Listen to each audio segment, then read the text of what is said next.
Welcome to the September 7th, 2023 meeting of the City of Raleigh Appearance Commission. My name's Adam Walters, and I'm the chair of the commission. The Raleigh Appearance Commission is a public body appointed by the City Council that exercises both advisory and quasi-judicial functions. The Appearance Commission's responsibilities relate to zoning and other land use matters, as well as the visual quality and aesthetic characteristics of the city. Today's agenda includes requests for design alternates from the city's Unified Development Ordinance. When hearing requests for design alternates, the Appearance Commission sits as a quasi-judicial body and conducts an evidentiary hearing on the requests. That means it's like a court hearing. State law sets specific procedures and rules concerning how this commission must make its decisions. The commission's decisions are constrained by the standards in the city's ordinance and the facts presented at the hearing. The commission hears and considers evidence presented at the hearing and applies the standards set forth in state law and the city's ordinance. The commission must base its decisions upon competent material and substantial evidence presented at the hearing. If you will be speaking as a witness, please focus on the facts and standards, not personal preference or your opinion. This meeting is open to the public and everyone is welcome to watch. However, participation in the evidentiary hearings is limited. Parties have legal rights to participate fully. Parties may present evidence, call witnesses, and make legal arguments. Witnesses may testify as to facts to which they are competent to testify, so long as those facts relate to the legal standards. In addition, lay or non-expert witness testimony is limited to facts, not opinions. For certain topics, the commission needs to hear opinion testimony from expert witnesses. These topics include projections about the impacts on property values and projections about the impacts on traffic safety. We've got two cases on tonight's agenda. We will now open the evidentiary hearing for item DA4 2023. We'll have Casey Evans come up and introduce this hearing. Casey, before you start, I'll swear you in.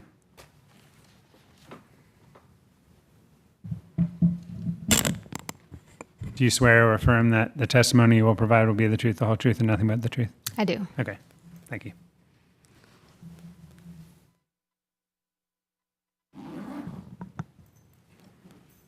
So this case was first heard at the April 6th Appearance Commission meeting and was subsequently continued ultimately to this evening. So the subject property is located at 2000 Falls Valley Drive at the southwest corner of Falls Valley Drive and Coxondale Drive. The property is zoned planned development. The applicant is proposing to construct a general building for use as a self-storage facility. The applicant is requesting 10 total design alternates having to do with transparency and blank wall. Specifically, they're requesting design alternates to reduce the transparency on the north building facade, for complete relief from the transparency requirements on the east and south building facades, and for complete relief from the blank wall requirements on the northeast and south building facades.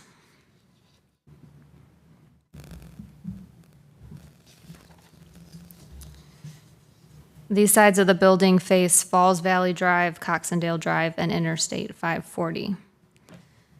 Transparency is required on each side of the building facing a public street, and in this case, a minimum of 33% transparency is required on the ground story, and 20% transparency is required on each upper story.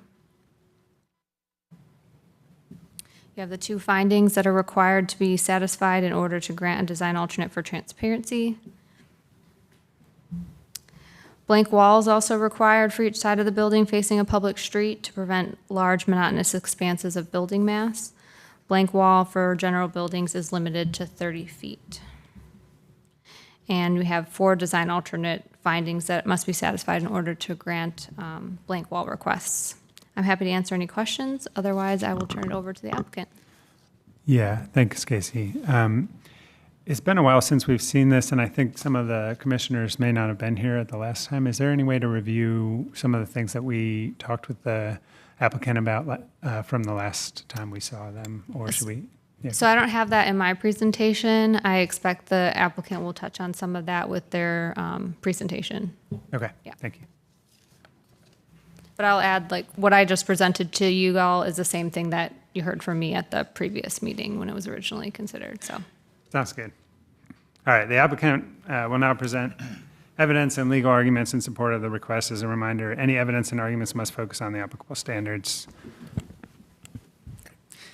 Thank you, Chair Walters, members of the Appearance Commission, Sam Morris with Longleaf Law Partners, 4509 Creedmoor Road, Suite 302, here on behalf of the applicant and developer, DeWitt Carolinas. I'm joined this evening by Neil King from DeWitt Carolinas, also joined by Ken and Sawako from J. Davis, who are the landscape architects on this case. As you just heard, some of you are somewhat familiar with this case, but it's been a little while. So I will go back through the nature of the request. And also, since you asked the question, I'll kind of jump right into it about, where were we when we left off last time? And so, as you heard, we are asking for relief from the blank wall and transparency requirements along the north, east, and south portions because those have been deemed street facing for purposes of the UDO.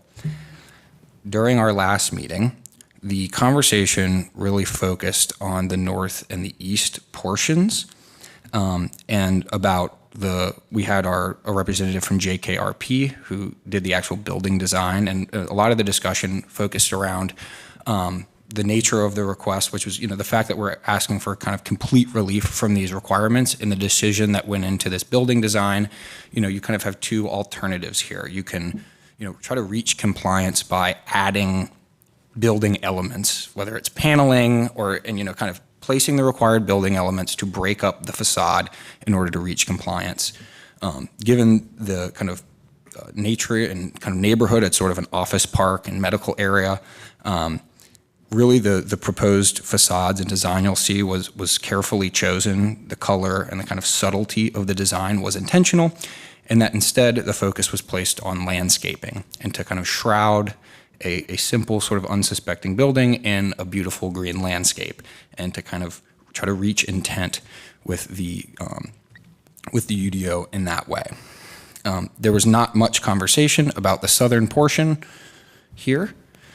Given the fact that that's a sort of scenario that I think the board's somewhat familiar with, where a rear portion of a building kind of backs up to a larger road, whether it's like a Six Forks, a Capitol Boulevard, or in this case, it's actually 540. So we are technically street facing there. However, this is a sound wall located along 540. There is large existing stands of trees in the DOT land. And so, when you think about the purpose and intent of these architectural requirements, it doesn't really match up with that southern facade. So the conversation didn't focus on that facade very much. Where we left off last time was there was really one primary request made from the board, and it was we discussed this type C2 buffer. I'll just go ahead and jump to it, and we'll jump back. Was this type C2 buffer along Falls Valley and Coxendale, and the plant choice that was made there. And so, Chair Walters, you kind of said, I like this idea generally of kind of the lots of landscaping as opposed to the busy facade. But your comment was about the choice of a deciduous tree there, a sugar maple located within that type C2 buffer. And so the primary request from the board was to come back with a better plant choice for that type C2 buffer. And to just go ahead and get right into it, we have made that change and shifted what was sugar maple to magnolia, which is, we do have J. Davis Landscape Architects here to answer kind of specifics, but my understanding is that is a hardier evergreen plant that will do a much better job than the sugar maple of achieving these kind of screening purposes and intent of the type C2 yard. So that was where we left off, was we were going to come back with an updated floor plan, and we were going to substitute the sugar maple for a hardier evergreen. We do have both of those, and then we have some other updates as well that we'd like to fill you all in on. But I'll just kind of back up and reorient you. Casey did kind of break down the numerous requests, but they're actually relatively simple. We're asking for essentially complete relief from blank wall and transparency on all three of these sides. The one side that does have some transparency is that north elevation. So those calculations just take that transparency that we are providing into account. However, the east and the south elevations both face directly into large vegetated areas. So those are the ones that we're seeking complete relief from. Here's again the building orientation. I believe you're familiar with that at this time. So here's an elevation that shows you the north side. The area in blue is the parameters of the blank wall request. And the chart below shows you the reductions in transparency that we are seeking. Kind of this little area right here is transparency being provided, that kind of corner transparency that you're probably familiar with. Here's the south elevation. Again, no transparency here, seeking blank wall relief for the entire area in blue. Very similar situation on the east side. And so here's a kind of colored version that gives you a better idea of what the building will actually look like. And so your first thought might be, that doesn't look like a blank wall necessarily to me. And it's not a kind of blank wall in the definitional sense. There are 6-inch drops or kind of differentiations in that facade, and there are color changes between that color A, B, and C that you see under materials. However, the UDO does not consider it a true breaking up of the blank wall unless it is 12 inches in depth. Or a color change is not enough, it has to be a full material change. And so the fact that it's only a color change, and that it's less than 12 inches technically makes it one large blank wall. However, we don't think it's that large, monotonous blank wall that comes from the intent language from the UDO. And so, yeah, here you can see that north elevation, that glazing being provided at the corner. And then there's other sides. There is brick and some masonry material along the bottom, but the remainder, all of that kind of tricolor area is all considered blank wall. And there's the east elevation. The one that is not subject is this west elevation, which is our entrance. And just because of site configuration, that's where in grading, that's where the parking lot and entrance has to be. And it's our one non-street facing facade, but we do think it balances out and has a really attractive look to it. And we'll have some renderings here in a moment. We went through this last time and think that we've largely addressed the concerns of the board regarding Falls Valley and Coxendale Drive. But this just shows you kind of what a passerby on the street is going to see. On Falls Valley, you have that type C2 buffer. And then down on Coxendale, you have the type C2 buffer, and you have this entire tree conservation area. So really on both sides, your passerby, your pedestrian on the street is going to see very little of the building. Here's a look at the entrance to the building, and kind of moving to the left, that's that Falls Valley facade that does provide that glazing. Some of it even goes above the kind of measured area. So there's actually a substantial amount of glazing on that side. And here's kind of a rendering of what it would look like as you move around the building. Again, kind of hiding behind that type C2 buffer. And then this is where I was going to kind of circle back to really the comments from the front, or I should say the north and east facades, which was the plant selection. And we do believe we have addressed that with changing sugar maple over to magnolia. I'm told that's going to do a much better job of doing that kind of intended screening. So with regards to the north and east side, we don't think really nothing's really changed there other than that updated tree selection, and believe we've kind of answered those comments that we left with in April. but happy to circle back and answer any questions about those two sides and the plant selection that you all have. But with that, I'll shift our focus to the southern portion, which we did not talk about much at the last hearing, given its orientation to 540, understanding that the transparency and blank wall, the kind of street that the building is facing, that 540 probably wasn't the street that the UDO had in mind. So there was very little topic or very little conversation. It was not really a major topic during that hearing. But we did want to come and update you and let you know that there has been some fairly significant landscaping changes on the southern portion, but also explain we don't really think it changes. The end result we think is kind of the same for the person traveling along 540.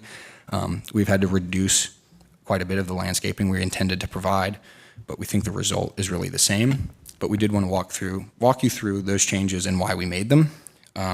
So as you can see here, our landscaping pretty much stops right at that line. And that is because everything south of that is a Duke overhead power line easement. We planned to put some plantings in there and to kind of landscape it to the best of our ability, had that in our original submittals.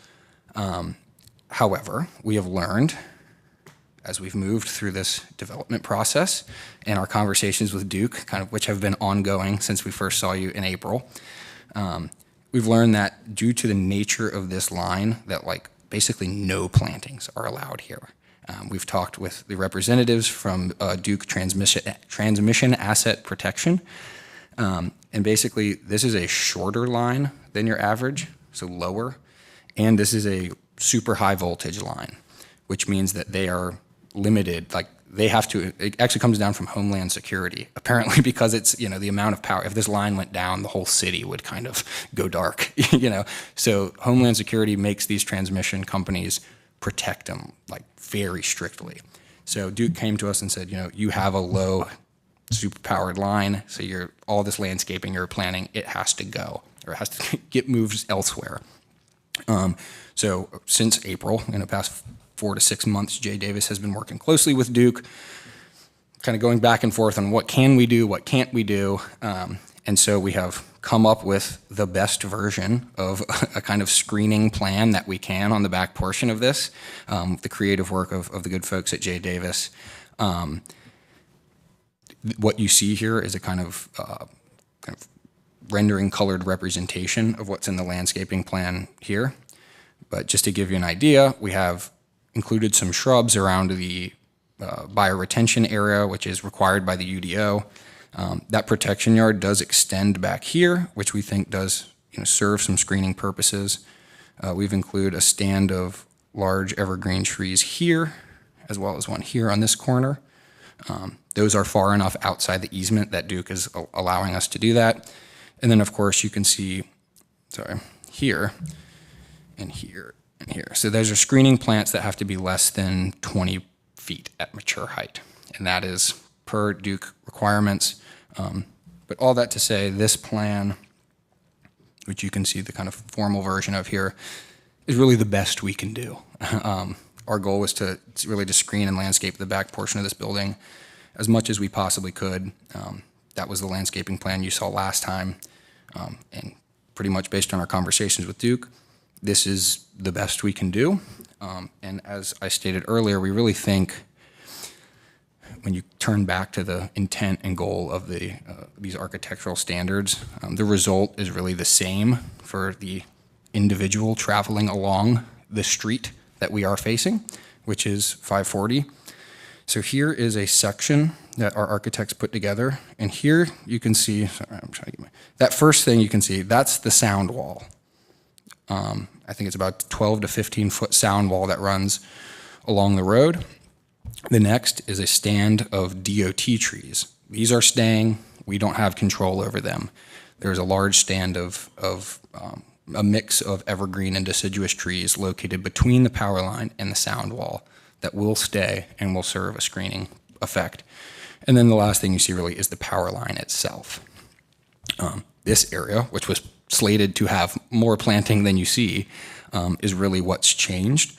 But when you think about the person traveling along the road over here and their kind of sightline perspective, we don't think the reduction in plantings that is required is going to, materially impact that person's experience as they're traveling 70 miles an hour down 540. So I just wanted to give you kind of a perspective of that outside lane, which is really the only place that you have the sight line to even really see where this building might be. And so this power line is roughly the corner of the building.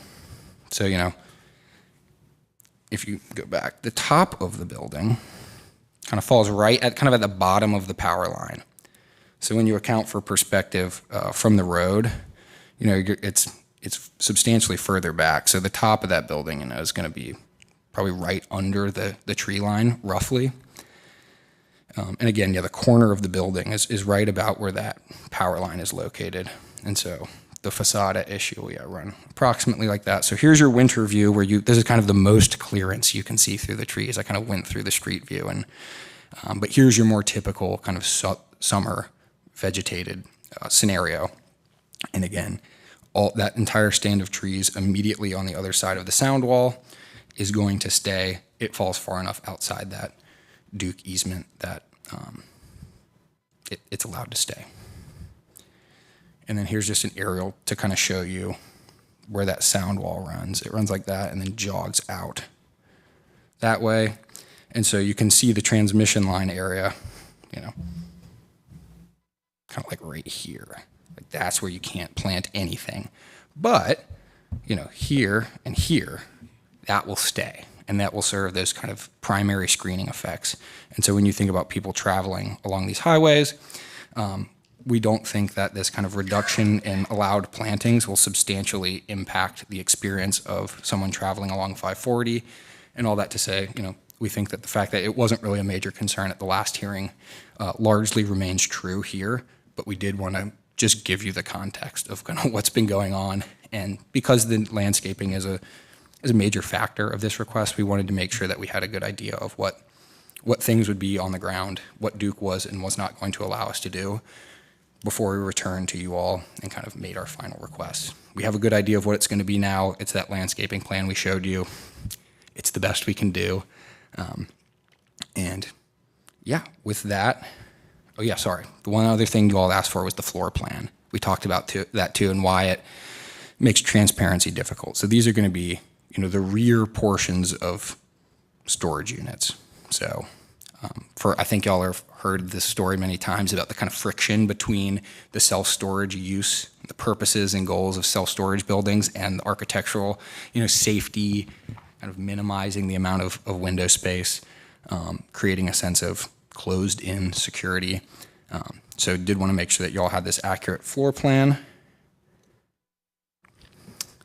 And with that, we request your approval for these 3 facades. We do think that they meet the required standards of the UDO. We think that the intent of the transparency requirements, again, are focused on people within the building, people walking along the sidewalk. And we think that really that kind of corner where we have provided the glazing is really the focal point of the building, and we meet the intent by concentrating that glazing right there. And we do use that kind of thoughtful color choice and enough differentiation that it's not truly a monotonous blank wall, but focusing on the vertical landscaping as really the primary offset. The same being true for blank wall. We think that the proposed tricolor facade meets the intent of the blank wall requirement overall, even though it falls a couple inches short of that UDO requirement, and that the increase is offset by that substantial landscaping that you see around all sides of the building. Those final 2, we also, again, part of the design of this building and not having it be a brightly colored, busy facaded self-storage building that you're probably used to seeing is to make it fit into context with the office park around it. Neutral colors, kind of, again, lots of landscaping. All of that was specifically to match the surrounding area. And we do believe it elevates the overall design for those same reasons I just articulated about, creating a sense of safety in a self-storage unit. We think that it is a better design overall in that I think folks at the NCDOT would probably agree with me too, that, for folks traveling along the highway, you don't necessarily want eye-catching, architecture and materials, although, you want it to be, you don't want big, ugly buildings. We think that a sort of unsuspecting building that is shrouded behind trees is a better option than putting, glazing with roll-top doors behind it or whatever you might see at a kind of a typical self-storage unit. We think that from a kind of health and safety perspective from people driving along the highway, that our proposal is quite reasonable. So with that, I think our development team's happy to take any questions you'll have. But yeah, we request approval of these alternates. Thank you. Thank you, Sam. Does anybody have any questions right before we hear from, I don't think there's anyone from the public. Is there anyone from the public that'd like to speak? Okay. Commissioners, anyone have any questions for the applicant?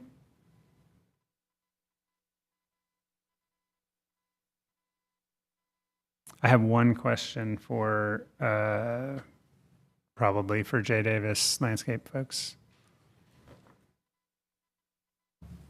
Before you begin, please state for the record your name, address in relation to the case. Yes, Ken Thompson, J. Davis Architects, landscape architect, 510 South Wilmington Street, Raleigh, North Carolina, 27601. Do you swear or affirm that the testimony you will provide will be the truth, the whole truth, and nothing but the truth? I do. Okay, thanks, Ken. Could we pull up the landscape plan real quick?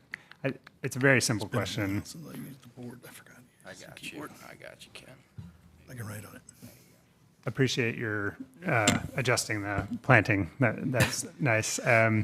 Could you explain to me the plantings that are above and beyond regulatory code required regulatory compliance between Coxendale Drive and the building?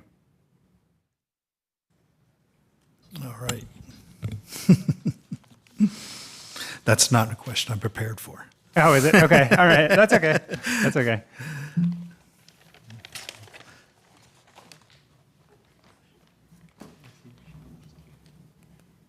Talk about the above code required planting in here. Yeah, I'm just, so for blank wall, the idea is to increase plantings and vertical landscape, to have an increase in them. And if we're, I'm just trying to prove that it's above and beyond what they would have to do anyway to show that increase. And I'm just not sure it's there. So in this area, we added a double row of evergreen plantings there. We increased the size of them, and then we added some additional deciduous trees in that area as well. The Pinus taeta? Nope, clear. So for the blank wall, what we're looking for is an increase in vertical landscape. Correct. Yeah. Yep. So it would be I see Magnolia grandiflora, Pinus taeta, and the street trees. Those would all be things that would, Yes. I'm just trying to figure out southern what those magnolia was above there. and beyond. Mhm. Yeah. And those are above and beyond regulatory required. That's correct. Okay, great. Thank you. Any other questions? I don't have any. Does anybody else have any? All right, thank you. I have a quick related one. The area between the edge of the west side of the C2 yard and the building, is that turf? I believe that is correct, yes.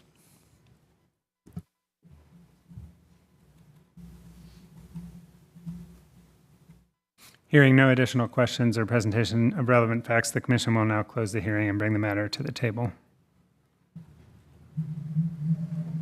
Anybody want to start off with any comments or thoughts? I asked. For me, since I was the one talking about landscape last time, to me, it looks like they did exactly what we were asking them to do. So all good there. Appreciate the adjustment. Matt, I think last time you were talking about the building. Do you have any thoughts on how they came back with it? As far as I can tell, there weren't any changes to the building, right? Yeah. I think we're actually encouraging a simpler building Yeah. with a Yeah. nicer landscape, Yeah. and I think the building's the same, so it Yeah. could be simpler, but that's not a requirement. So, yeah.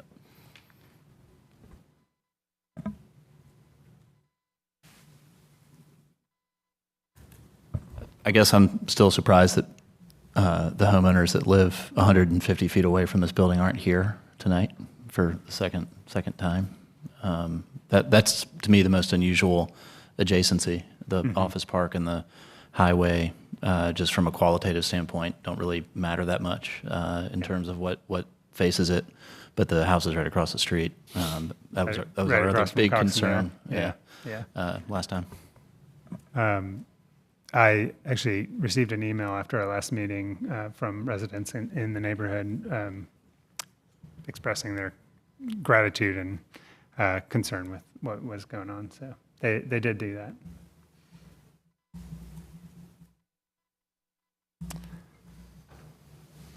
Anybody want to make a motion? Talk about findings? Could we bring this, Casey, could you bring them, yeah. could you bring the standards back up?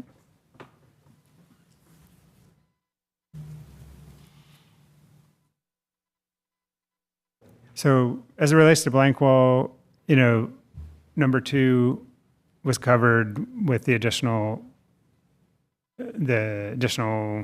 trees, the pinus taeta, and the change to Magnolia grandiflora. In my mind, I think it's consistent with the intent. I think it does say architectural treatments and increased vertical landscaping, though. That's my only concern is that Yeah. 540, it doesn't really have any, I didn't see any really elevations that showed any additional architectural treatments in that area. So that's my only concern with that. Yeah. My thing is more about how we have not, as a city, looked at these major access points like 540, like the Beltline, and I think we need to start looking at those more in some regards to design, because they are always kind of back of house, but it is also the gateway to our city. A lot of these. So Yeah. I'll just say that.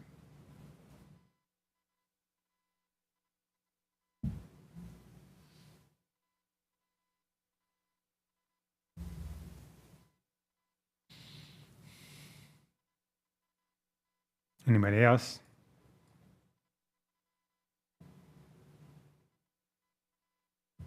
Anyone want to make a motion?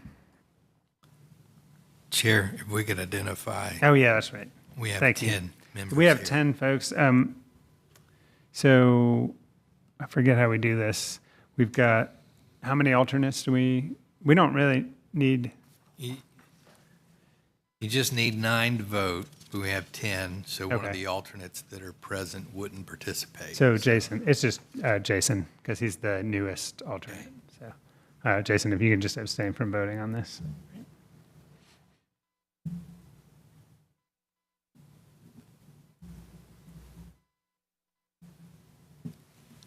Everyone a little shy tonight? Anyone want to make a motion or say anything else?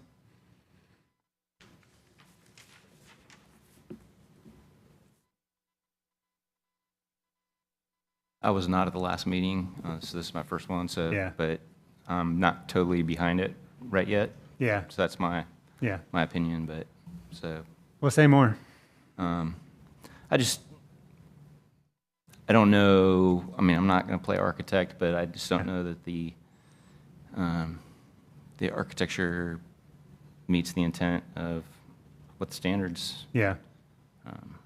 Yeah. I like that the increased landscaping and stuff around it. I'm also very, very surprised about that the neighbors are not present. I would be, Yeah. but I mean, that maybe helps their case. But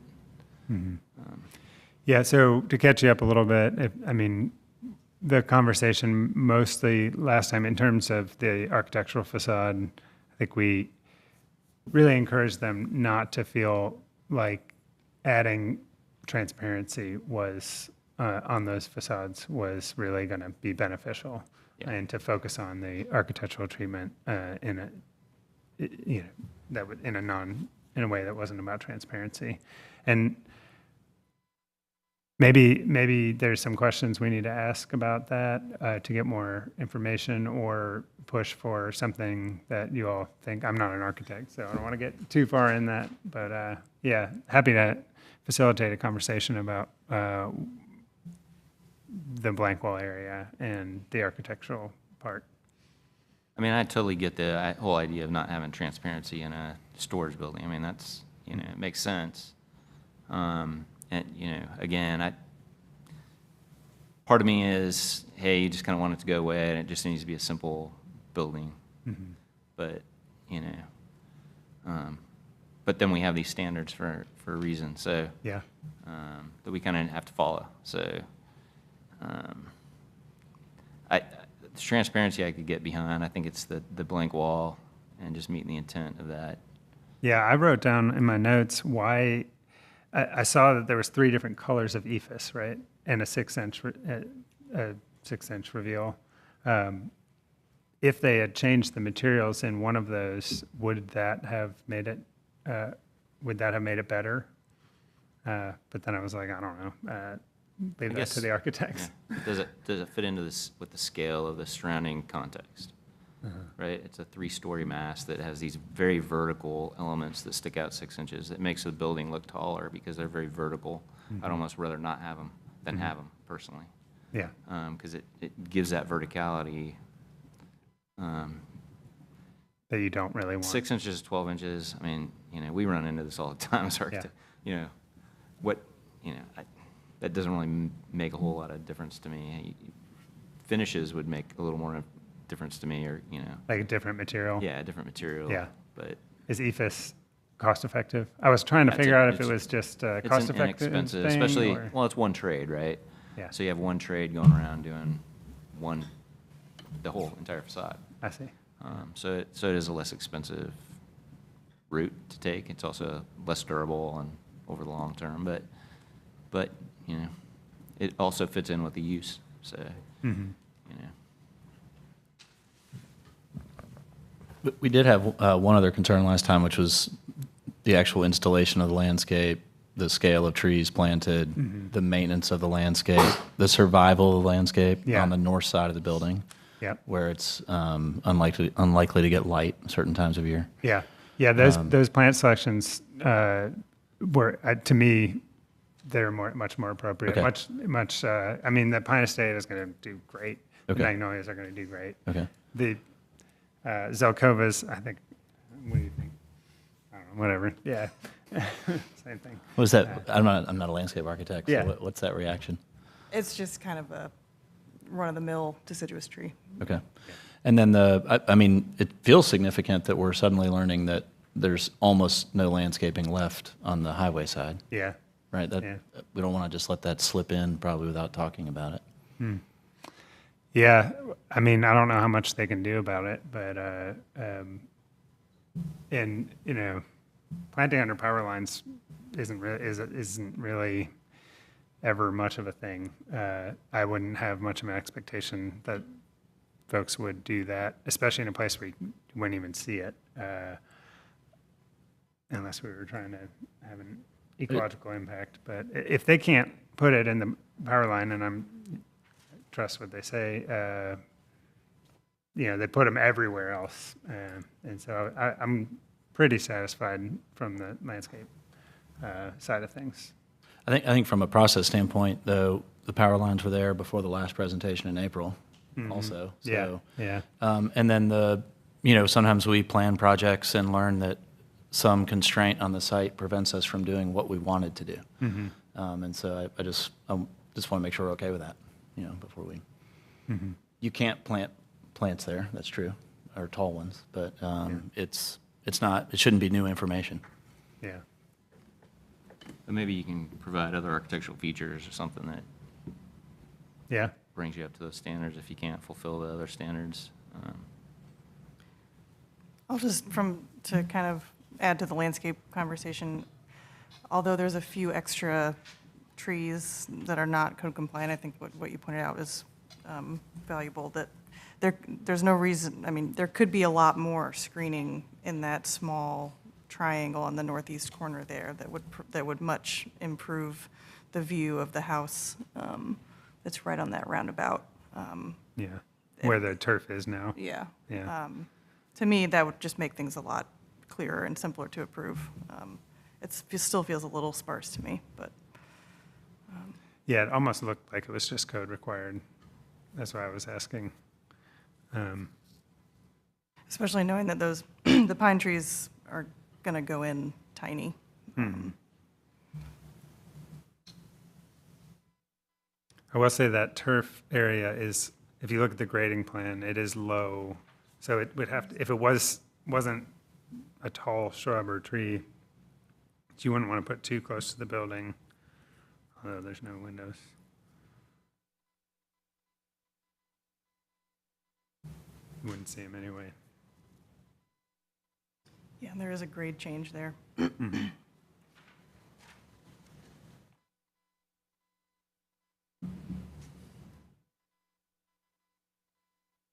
love to hear from any of the other architects on the, Dane, do you have any thoughts? Jason, you can certainly be a part of the conversation, just not a voting member. So do you have any thoughts about the materiality of the facade, the treatments? Love to hear about it. I do. I feel like the facade is, as someone's early said, still very, very busy. With respect to the verticality and things like that are going on with what we're trying to diminish a building, but yet the building itself is trying to be elevated by what's happening to it. And I think I understand EFS, and I've certainly had to use it on a project before. But I think using a different material in some of these panels could certainly lend itself more to adhering to the standard. And I do think we have to really look at these cases very strongly as these types of buildings are being pushed further and further into our residential areas. We have to not take that decision lightly. And I would agree with all of that about the materiality and the blank wall requirements of being 12 inches and they're only showing 6. Maybe it needs to be 12. But the idea that, it's going to be this glowing box of glass with roll-up doors behind it, I don't want to speak for the residents there, but that's probably a lot less desirable than what they're proposing now. Yeah. We see those all over the place. It's like a glass box with roll-up storage doors and a cardboard cutout of a security guard. That's like, nobody wants that across the street from their house. This is probably better than the transparency option, but I do agree EFS is not great, and if there's other ways to meet the blank wall requirements, like maybe a deeper stepping of the facade, then maybe that should be considered. But I do agree that the materiality should be closely looked at, and yeah. Well, glad to hear everybody's on the same page. So it sounds like there's the main concerns outstanding are about the additional architectural treatments that are on number 2 of the standards for blank wall. Is that something you all can agree with? So what I would like to do is open this back up in a second and have you all talk about what you are looking for to the applicant so that they can have a chance to respond and potentially get some clarity coming back if that's what they choose to do. Sound good? All right. At this time, I'm going to open the hearing back up to the applicant. Can the applicant come forward?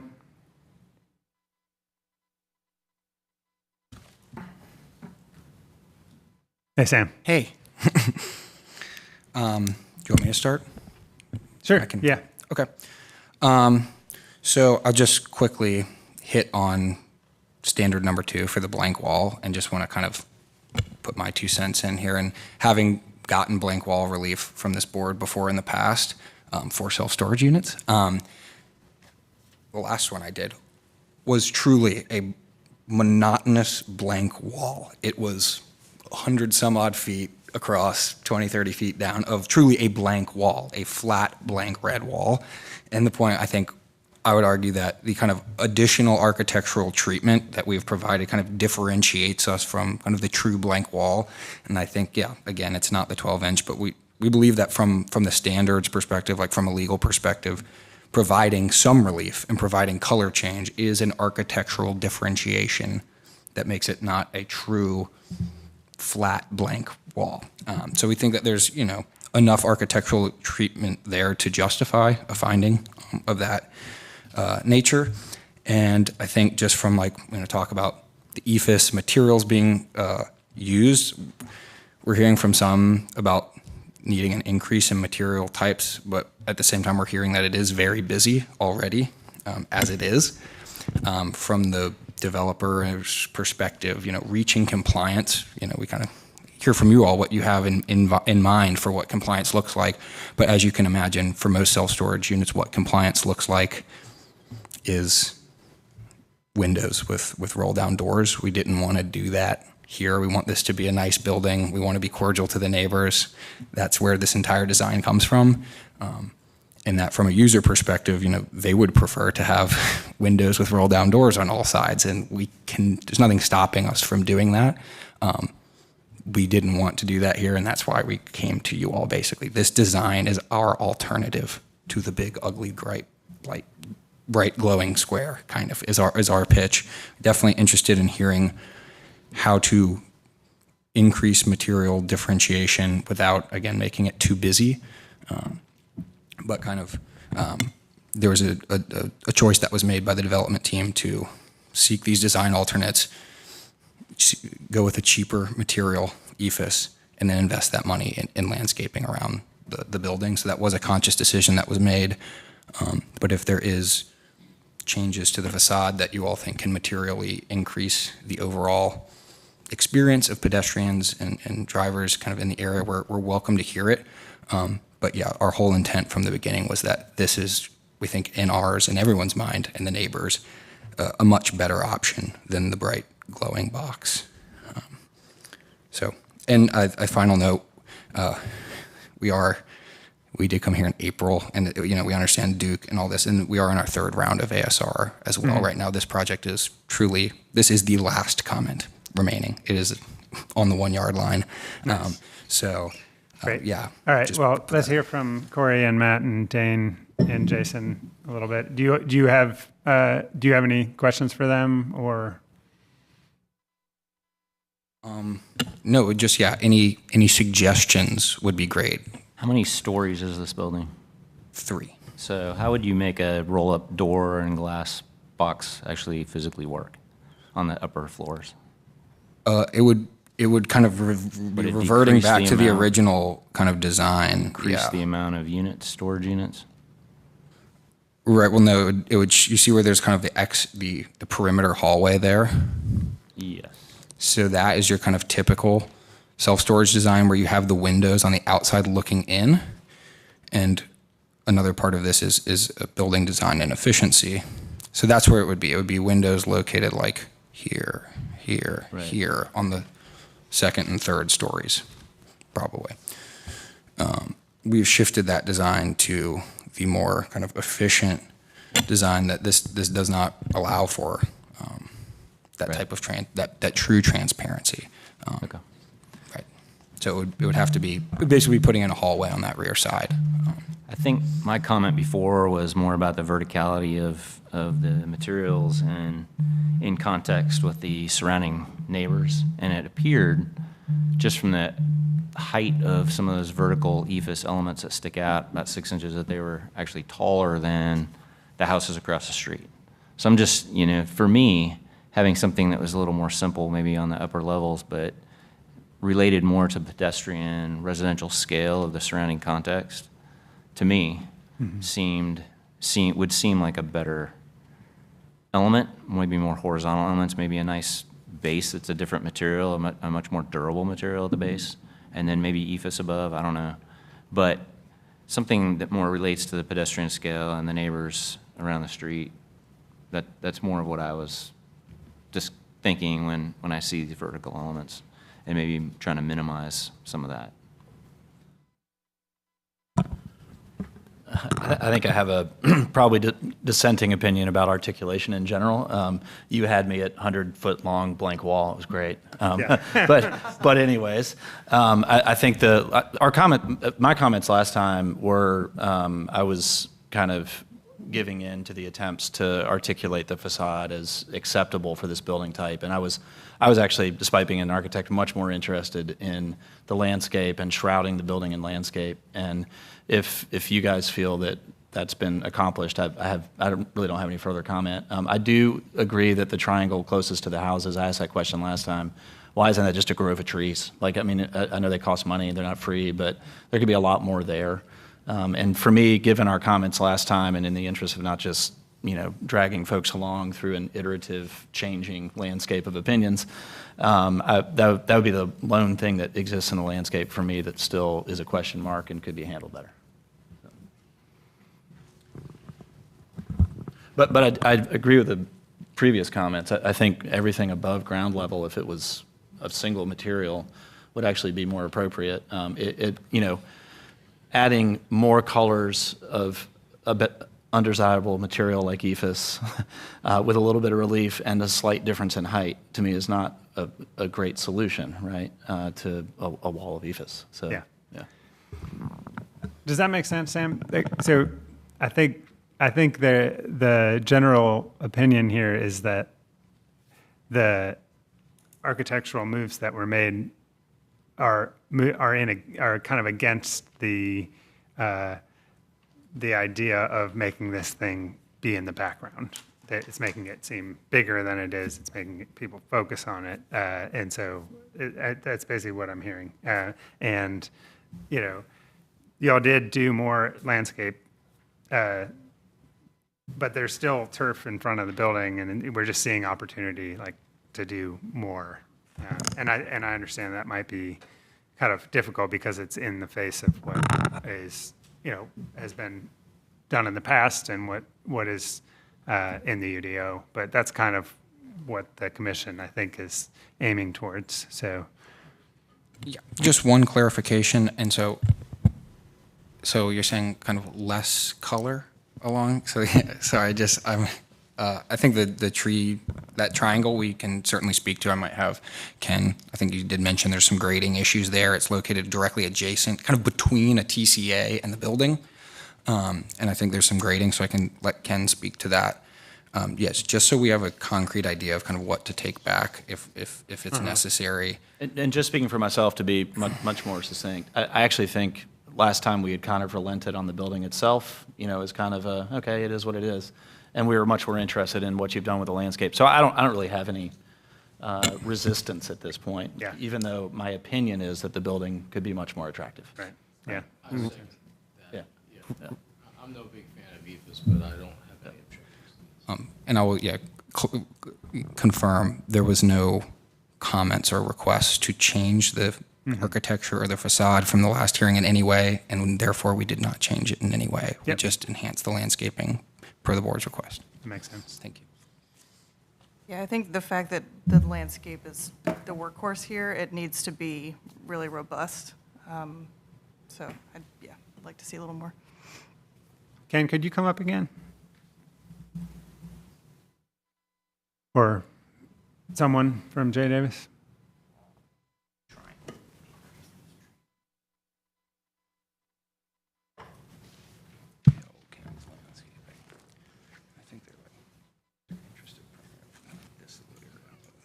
Yeah, correct. One thing I did forget to mention before, there is a commitment in there on the C2 yard for 100% evergreen versus 50. Oh, okay. Okay, so I did forget to mention that earlier. And that's all along Falls Valley and Coxondale. Can you point on that on the screen just for folks who? Yeah, that's the C2 buffers along Yeah. there. In the area that we looked at before, we went above and beyond in this area. And this one here, we had used the loblolly pines, but the double row of shrubs underneath, we planted a species that would grow up higher. And then, Is that Ilex glabra? yeah, and then we also had southern magnolias in here and here. Oops. Yeah. So, So, but down into the triangle, that's cleared out for the grading. Again, I was really prepared to talk about 540. nice. And that's where we focused on prior to arriving. So, Yeah, that makes sense. Yeah, I think as a commission, we're mostly concerned about the neighbors in that neighborhood and the fact that we're mostly trying to get them to not have to stare at that building, and wondering if the space behind the row of Ilex glabra, some That's here. options that where all that turf is, could be an opportunity to create some more vertical landscaping as a part of the blank wall requirement. all right.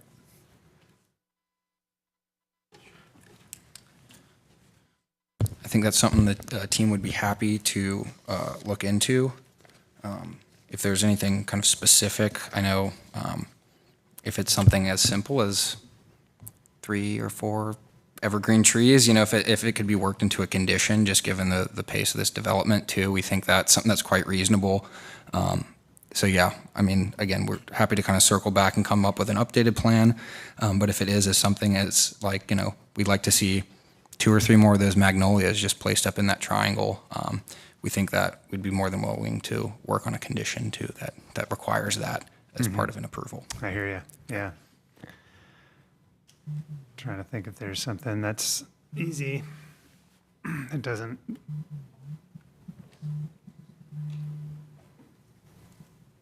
I would not want to get into species. Yeah. But if there's a way to do it.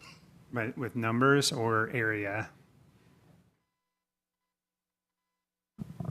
I mean, yeah, go ahead. Could you just request that the same strategy is being used at the street, wrap the east side? I mean, that's really what we're saying, right? Like basically, another layer of trees, basically, behind that, whatever number that is. We could say a third layer of medium or large trees per the city manual, 15 foot on or 20 foot on center or something. I don't know. That's way too Size detailed, either. right? Yeah, because especially with the grade change, it could be a totally different planting for, condition. I think either number of evergreen trees or shrubs maybe would do it. Yeah. And it's all along the east facade or the north facade and halfway along the east facade. Is that what we're talking about? I'm not super concerned about the area that's sort of buffered by the tree conservation. Yeah. It's really the pie-shaped lot across the street on the north. Yeah. Anything that's kind of adjacent to that. Mm-hmm.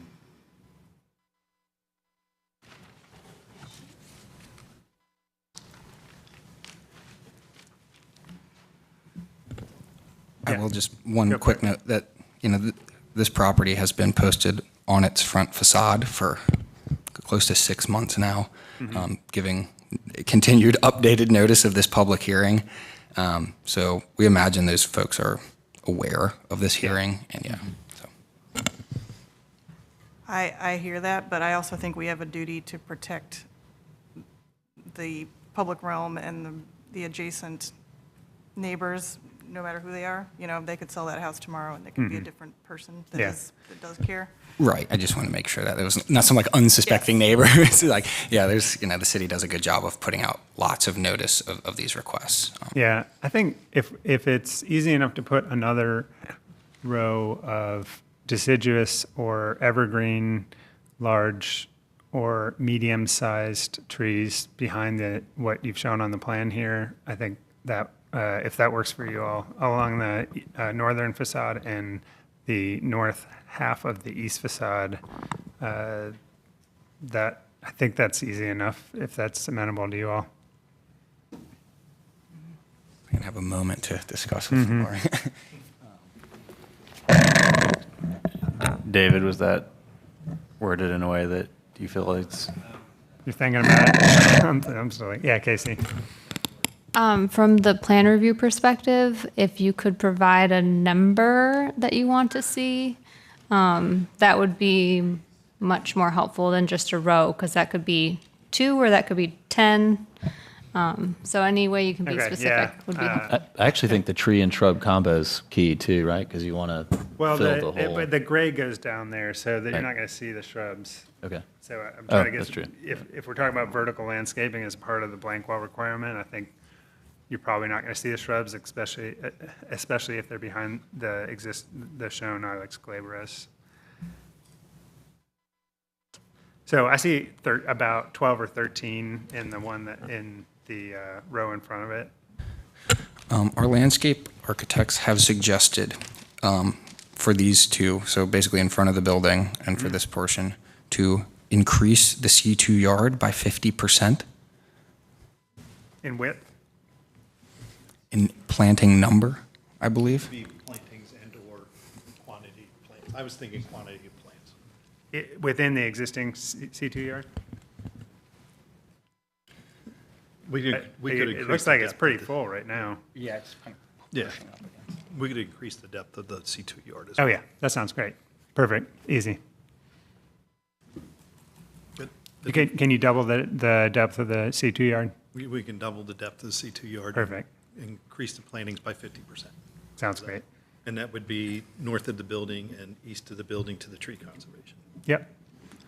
I And believe- the increase, the 50%, can you make, the 50% increase should be trees, not shrubs? 50% of the existing number? Or the proposed? 50% increase to the requirement. Okay, got it. And I guess it sounds like maybe a kind of a continued mix of trees and shrubs as the C2 would typically require, or if there's something else. What percentage? Aren't we already over the requirement? Yeah, I was gonna say, if it's 50% increase to the requirement, that's not really,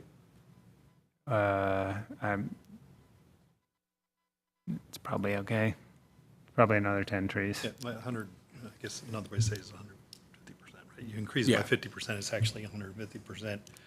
But remember, we did make the commitment to make everything 100% evergreen. Yeah, So we're not increasing, deciduous vegetation. It's all evergreen vegetation. I think that's fine. I think that works. Martha, what do you think? I think so. So doubling the depth of the C2 yard so that it basically hits it goes to the corner of the northeast corner of the building, and then increase it 150% of typical C2 number of plants requirement, all evergreen? Yep. Yeah, Sure we got all that. yeah. So it's 150% of the new depth, not 150% of what's shown here, right?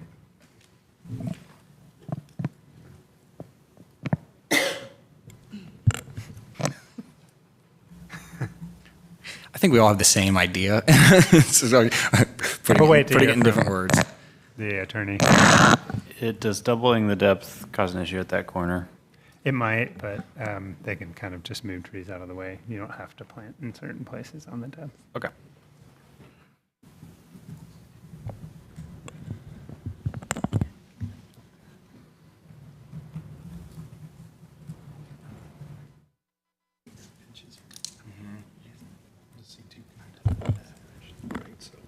We Right. could make up the frontage around the corner, which wouldn't have to change the Right. Yeah. It gives, there's a little wiggle room on actual plant location. Yeah. Which is what Chair Walters just mentioned. Yeah. That if we got pinched at that corner, we could kind of Okay. So wrap them around. 50% spread through the whole thing, not 50%. It's not like white zone, zone. Okay, yeah. Okay, so this, Yeah. What you got? a work in progress. The C2 yard along the northern facade and eastern facade, south to the TCA, shall be doubled in width, and the tree planting shall be increased by 50% over that shown on the landscape plan provided to the commission. Is that what we're talking about? Or is that more than what you're talking about? Yeah, it would be a 50% within the entire C2 yard area in that northeast zone. It would be 150% of the required. Just required, not what's shown now. Right. Yeah, which actually is, that might, I mean, with the 6 extra trees, I think that there's really not many more trees. I think it actually should be either, 100% more or 50% more than what's shown on this plan. However, whatever's easier I think to the calculate. 50% more of what's shown on this plan, Yeah. because this plan shows 100%. So 50% more it results in 150. Yeah. Yeah, I think that's our preference of the language. And that's easy enough. You can count the number. You of count the trees, there. and half of them, you got to bring it up Yeah. to 50%, yeah. It That should sounds be, good to I think me. you've got it. unless you nailed it. Yeah, I think it's 50% more than what's shown on that plan. I think that's 50% more than what's shown on the plan, exactly.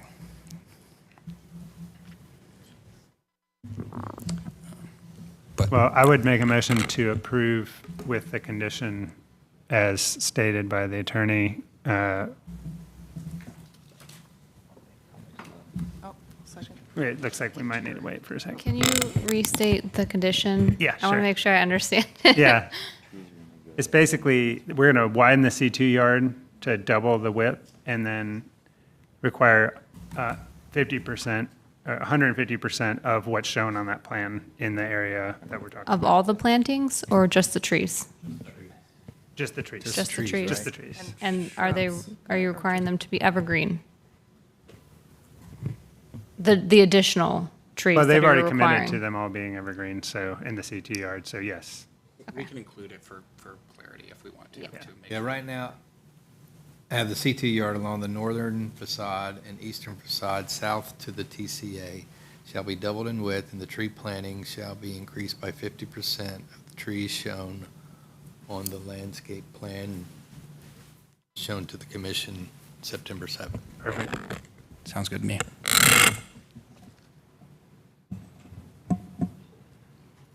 So the motion's still on the table. I'll second. All in favor? Aye. Aye. Aye. Any opposed?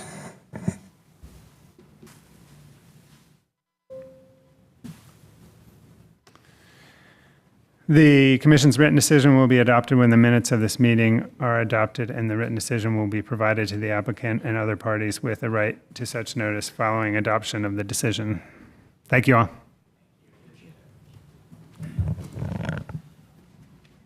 Mr. Chair, I'm going to relinquish my position if All it's right, thank you for the your evening. input. Appreciate it. So Jason, you're back in on this next one.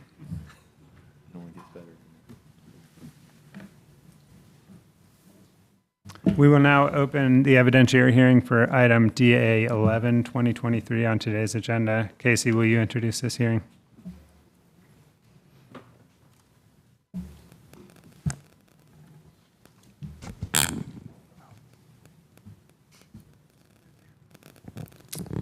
Good evening.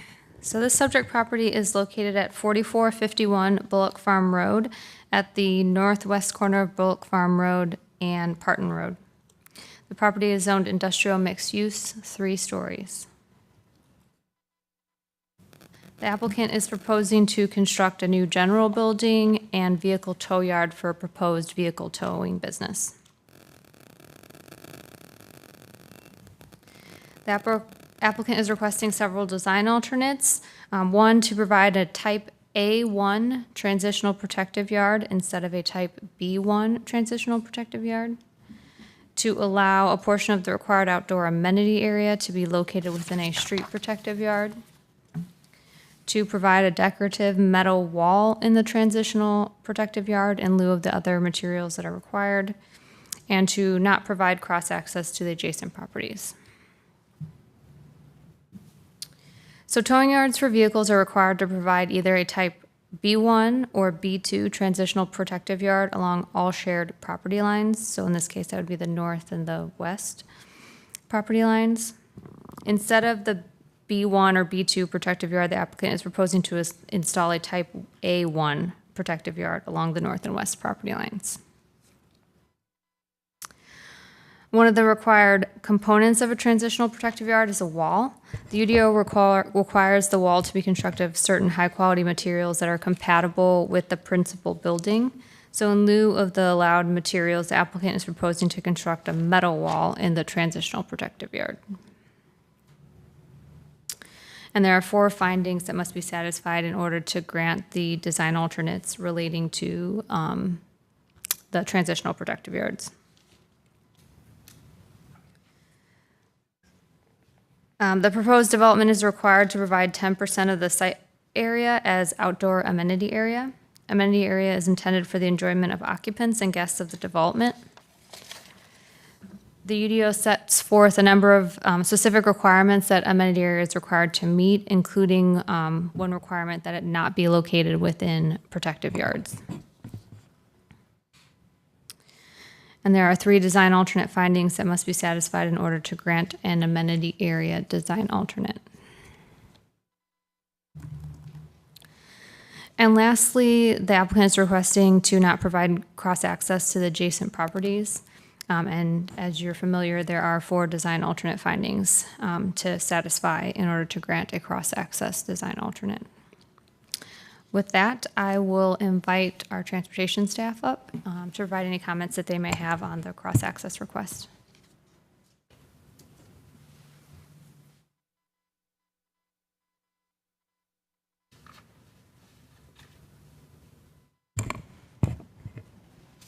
Before you begin, can you state for the record your name, address, in relation to the case? Yeah. Amanda Jones, 5803 Meadow Run, Nightdale, 27545, and I am the transportation engineer for Beaver. Do you swear or affirm that the testimony you will provide will be the truth, the whole truth, and nothing but the truth? I do. Great. So I have no opposition, but I am here for if you have any questions. Okay, great. Thank you.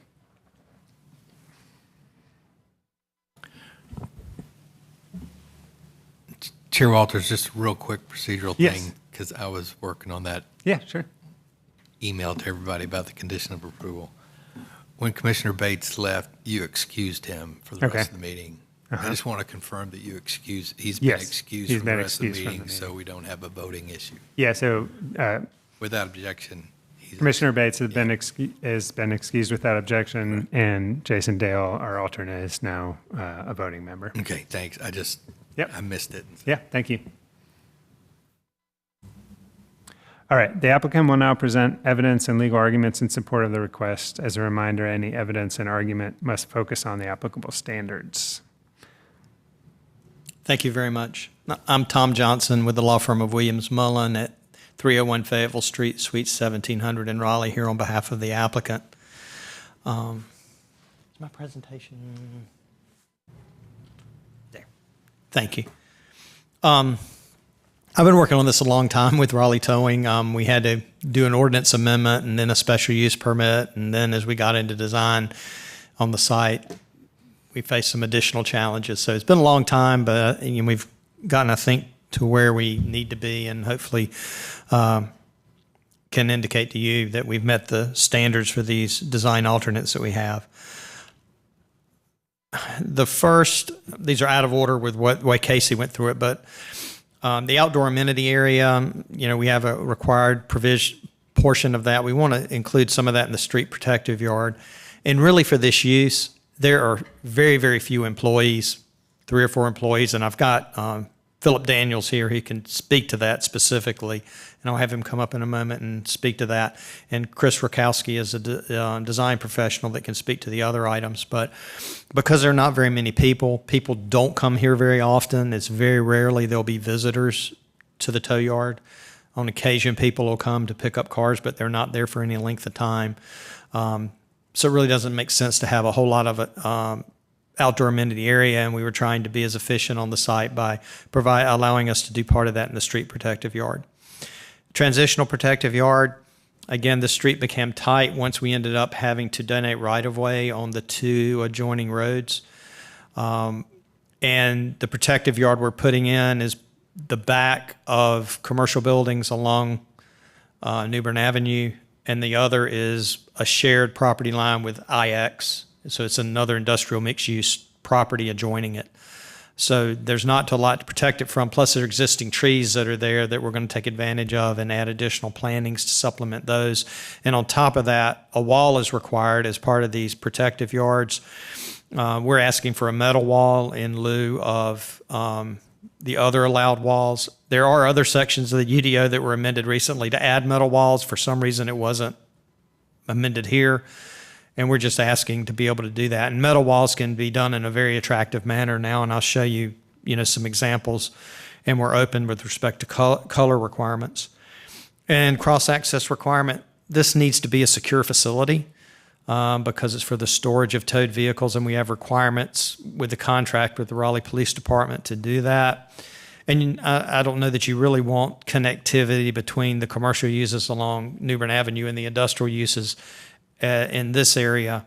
If you will look, and I'll show you in a moment some pictures, those other industrial uses in the area right now don't have connectivity either. This is where we're talking about now. You've got where this will be right behind the Advanced Auto Parts that's showing right here. And you can see the existing trees that are there that are intended to remain. And this is another aerial view of the facilities in the area. Again, warehouses. To the left here, looking at this picture, is an ample storage. It's a self-storage facility. Again, on the left, a little further back is, as I understand it, an Amazon facility, but it hasn't opened. The sign's covered up and don't know what the situation is with respect to that facility, but that's what that is. And then the Wake County Board of Elections warehouse facility is behind that. ABC Building Supplies behind that, so that's roofing supplies and that sort of thing. And behind that, as I'll show you, even behind that is Duke Energy has a solar facility there that has storage as well. So it's a very industrial area, which is compatible with what we're trying to do. As I mentioned earlier, the area zoning, you've got commercial mixed use where the existing commercial businesses are along New Bern Avenue, and the rest is industrial mixed use. And this is the site plan, and as you can see, we've got the samples of metal wall that we're talking about. Here we've got examples in green and gray, but it could be brown. I mean, they're color options. We don't have a particular affinity for any particular color. It does help with security, though, because you don't want easy accessibility to the cars that are being stored there, and you really don't want people looking in and seeing what's there. And in addition, it does, hide that from the adjoining properties.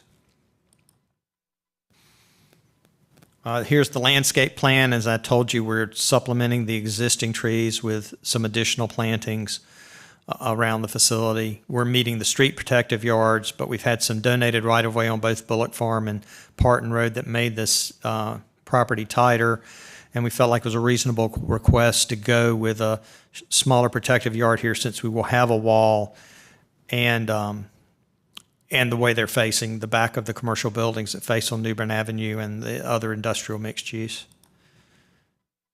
And that's it. I will go back up, and I'll ask Chris Rakowski to come up and just speak to it from a design professional point of view, and then have Philip Daniels come up and speak in terms of the number of employees and operations.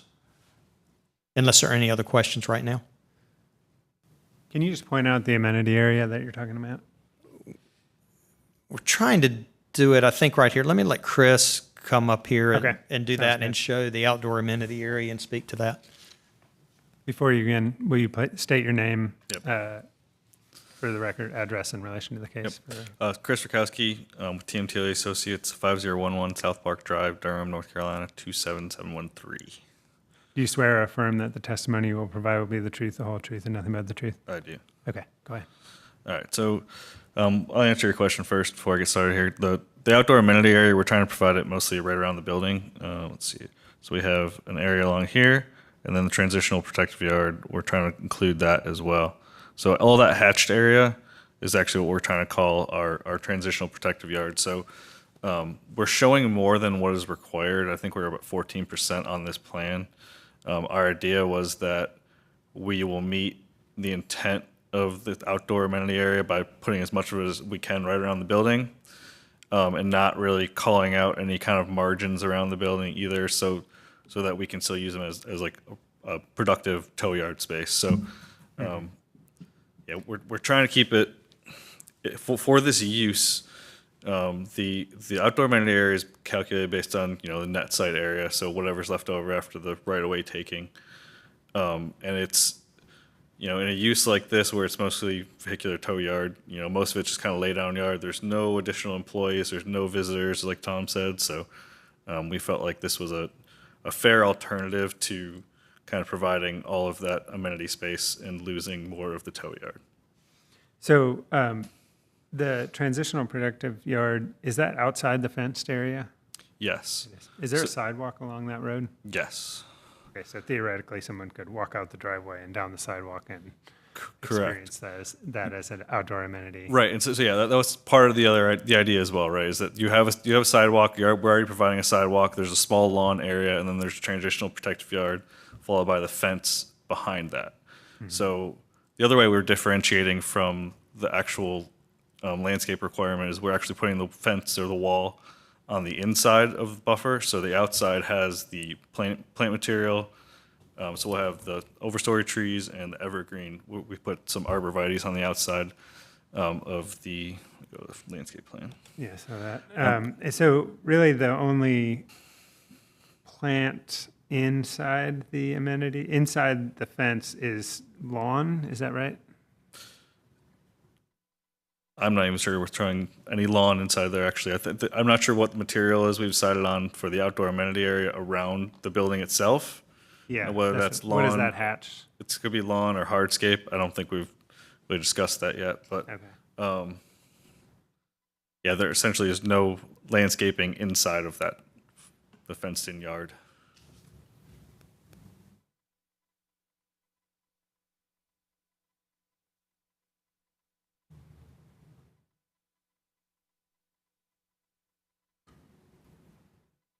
And can you talk about the choice of a metal wall versus some of the other options? Could you kind of list some of the other options that you considered and why you chose a metal wall? Yeah, so the UDO specifically asked for a 6.5-foot masonry wall to meet that buffer width reduction.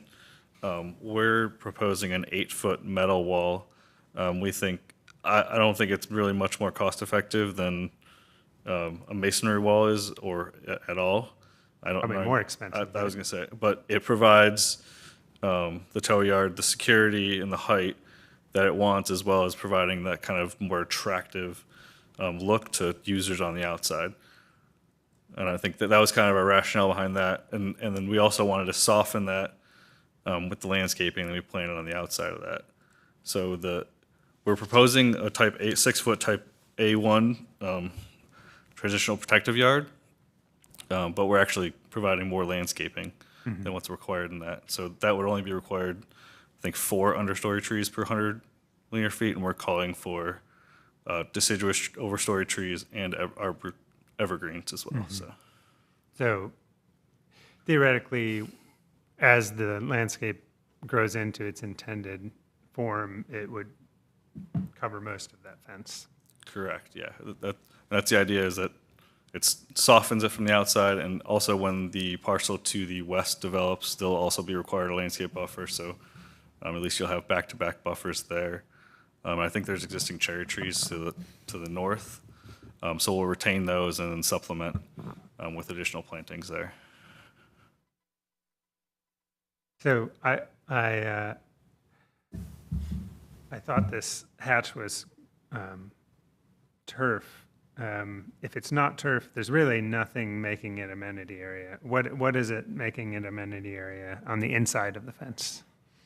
So it would be providing picnic tables or benches, and just, I don't believe you're required to do anything particularly inside of the outdoor amenity area. It's just supposed to be space set aside for enjoyment. I don't think we'd have any issue with turfing it, sodding it, hardscape, something that provides that, more of what you would call an amenity area.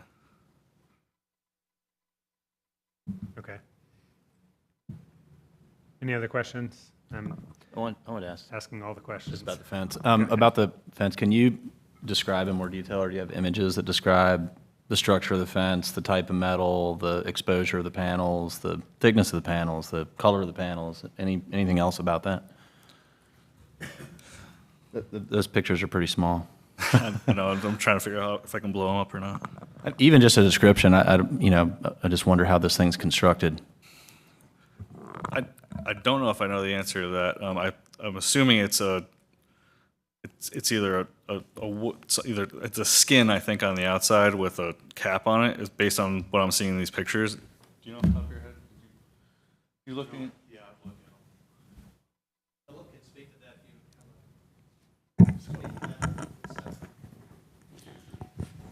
So is it like a sheet metal, or is it like a thicker type metal? Do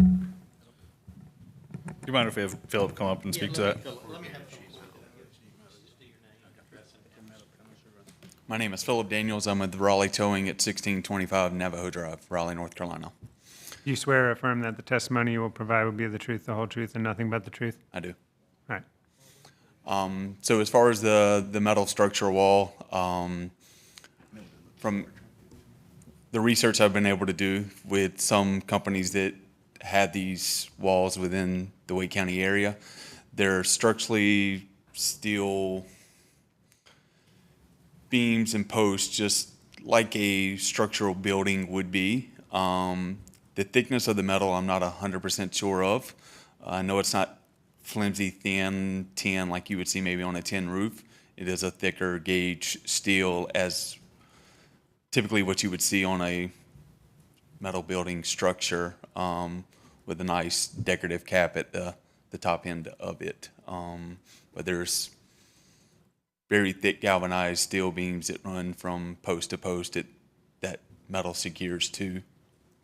And we've already heard a little bit about this, but what in your mind is the main advantage of the metal wall over masonry, or one of the materials that's listed? My mind, the metal was a little bit more pleasing to me than a brick wall, but then also the depth of the brick wall that you were going to have to add to make it structurally stable at 8 foot tall. It's going to get pretty deep there, where this metal reduces that quite a bit. So the idea is you really want it to a wall that's 8 feet, not necessarily you want a metal wall. Right. Yeah. It just, our job is, we're city contractors for the Raleigh Police Department State Highway Patrol. What we do is tow in wrecked vehicles from accident scenes. We clear the roadways. So we want to be able to protect. Sometimes we see the gruesome end of things, from fatals and crime things that we have to secure. So we're trying to make this facility as secure as possible. One of the reasons we didn't want to do chain link fence was it's easy for people to snip that. It's not as easy for them to come through a metal wall or something to that nature.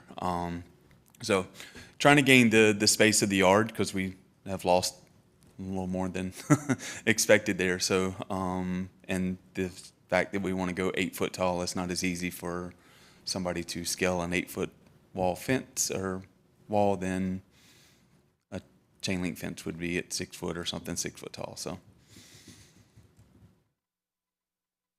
Does that satisfy your questions? Yeah.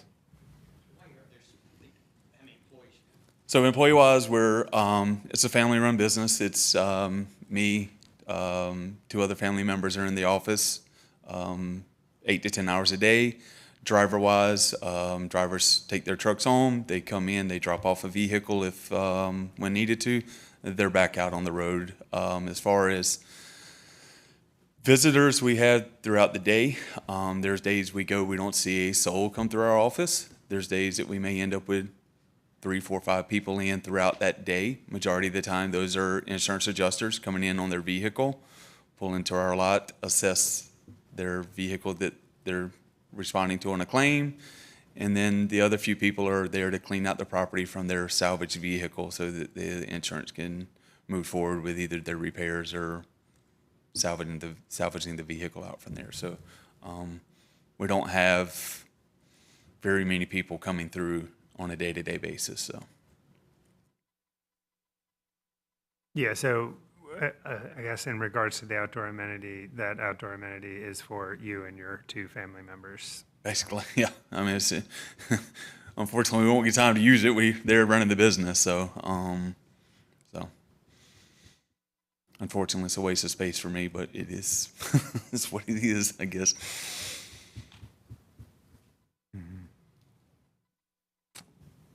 Anybody have any other thoughts, questions? Casey, can we bring up the standards? Are they on here? Thank you, sir. I just had a question as well too. As far as like with the material of the wall, like is that going to be something where it's galvanized, where it's not going to be rusting and things like that, like over a course of time? I think Philip can confirm that, but it's like with metal buildings, it's that baked on enamel.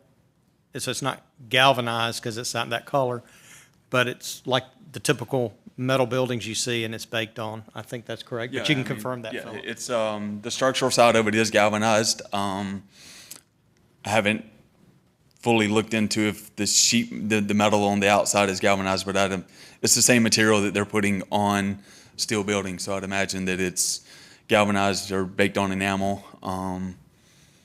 One of the other reasons we were looking at metal panels was, unfortunately, we see it a lot around where people tag brick walls. The metal's easier to either replace those panels if that happens or to repaint those versus dealing with a concrete side of things, because that's obviously a problem that I've noticed throughout areas of walls. So.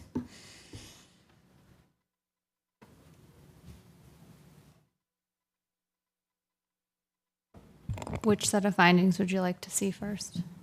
What are they again? We've got amenity area. Cross-access, Yeah. amenity area, and the landscaping screening standards, which are for the The wall A1. material and the transitional protective yard type. Yeah. Okay. Well, so let's start with, I think, the easy one, cross-access. Hearing that the city doesn't have any objections and seeing the block of 4 adjacent uses, does anybody have any concerns or thoughts about cross-access? I think also adding how few people come in and out throughout the day, I don't have any concerns. Yeah. Okay. Go to see the other ones. It's also a block with a lot of street grid, so. Mm-hmm.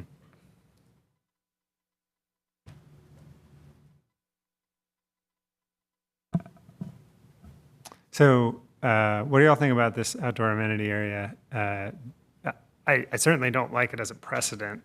I mean, there really just is no outdoor amenity area.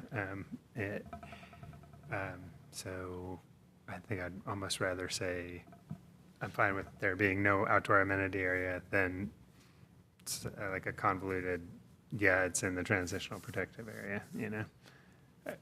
What do y'all think? Well, I think that if there's a precedent for it, then it should just like, if you set the standard for it, then it's like, what's to prevent it from, you know, I mean, how long is that going to be there? Is it going to be forever? You know, who's going to pick it up next? Yeah. So I think we got to have a stand somewhere, you know, we can't just keep, okay, yeah, giving, you know, breaks for everything. You got to set a standard and stick to it, I believe. I think simply, I don't think number 3, I think, is what we're not seeing. We're not seeing any landscaping, seating, GSI. Anything, yeah. So, to me, I think we need to see that for it to meet the findings. Yeah, I agree. It just seems like almost like a request to just not do it. And the amenity area, though, is inside the fence. Yeah. Right? So you, But it's supposed to be inside the fence. yeah. Yeah. Okay. Yeah, but they're asking for it to be, the transitional protective yard to be counted as amenity As area, amenity which is area. outside of the Gotcha. fence. Gotcha. Yeah, can I clarify something on Yeah, the amenity sure. area? So some of the amenity area that's being proposed is inside the fence and some of it is outside the fence. Yes. And the specific request that's being made is to allow the portion of the amenity area that's located within the C2 street protective yard Yeah. to allow it to be there because otherwise the code doesn't allow it to be in a protective yard. So basically, they're trying to count some of the outdoor amenity area in Like that. counting the C2 protective yard As and the part. amenity area as part of the same space. Yeah. Yeah, but I just want to clarify that that portion of it is outside of the fence. There is a amenity area inside the fence as well that's not within the C2 protective yard and otherwise meets the amenity area requirements. Which are, There's like 2 pages of them, so I won't try to reiterate them, but things like being ADA accessible, being at least 10 feet by 10 feet. There's, not being in the TCA. There's a whole bunch of they different haven't things. changed since, have they changed? We haven't seen an amenity area for a year. They've changed a little bit over the last few years, but like the basic underlying requirements haven't really changed very much. And the intent of them is to provide, Enjoyment of people that are at either the occupants or people that are visiting the site. yeah. And not that it has to be one contiguous space, that's not a requirement, right? No, it does not have to be one contiguous space. It can be multiple areas, provided each of the areas individually meet, 10 by 10 or more, and all the different things that are in the code. Yeah. So the only portion of the code that they're not complying with is the requirement that it not be in a protective yard. Otherwise, they're meeting the amenity area requirements. Yeah. So I am not apt to be in favor of approving having amenity area in the protective yard, just out of precedent, like you said. I'd rather just say you don't have to have it than, not that I want to say that, but I'd rather just totally avoid being creating a precedent for putting amenity yard in. Or you could approve the reduced amount of amenity area that's inside the fence as acceptable in this case. Yeah, something like that. I would prefer that much over making a precedent. But just let us keep talking. And I would just say, I would consent and concur to just limiting it to what's inside the wall, if you're fine with that. I know there was a comment made, it'll be a sidewalk outside or whatever, and that's kind of the Okay. reasoning we were using, but. We're if you need to- closed for. Oh, I'm sorry. I was just going to That's okay. consent to what you're Well, requesting. Yeah, so. okay, sounds good. That's Well, all I was doing. Sounds So. good. I think my bigger concerns are the fence. I mean, I have lots of, since others might too, have lots of concern about a metal fence, whether it's painted or not. Yeah. It's usually a Kynar finish on some sort of durable metal. If it's thick metal, it's probably not Galvalume, but something durable like Galvalume. And that's really only going to look good for, if you're lucky, on southern exposures especially, 5 to 10 years before it starts to fade significantly. And it will eventually fail after 15 to 20 years and begin to peel and whatever else. And for me, the reason the materials that are listed are the materials that are listed is that they are, albeit harder to clean if they get tagged. I will agree with that. They're just much more substantial materials that are nicely textured. They take on the environment over time. They're not painted. Yeah. I would add to that metal fence, an 8-foot metal fence is going to create quite a bit of sound reverberation from the vehicles going by and could be a nuisance. And an 8-foot metal fence could be a nuisance to the soundscape. Yep. I don't quite feel like it's really all that necessary.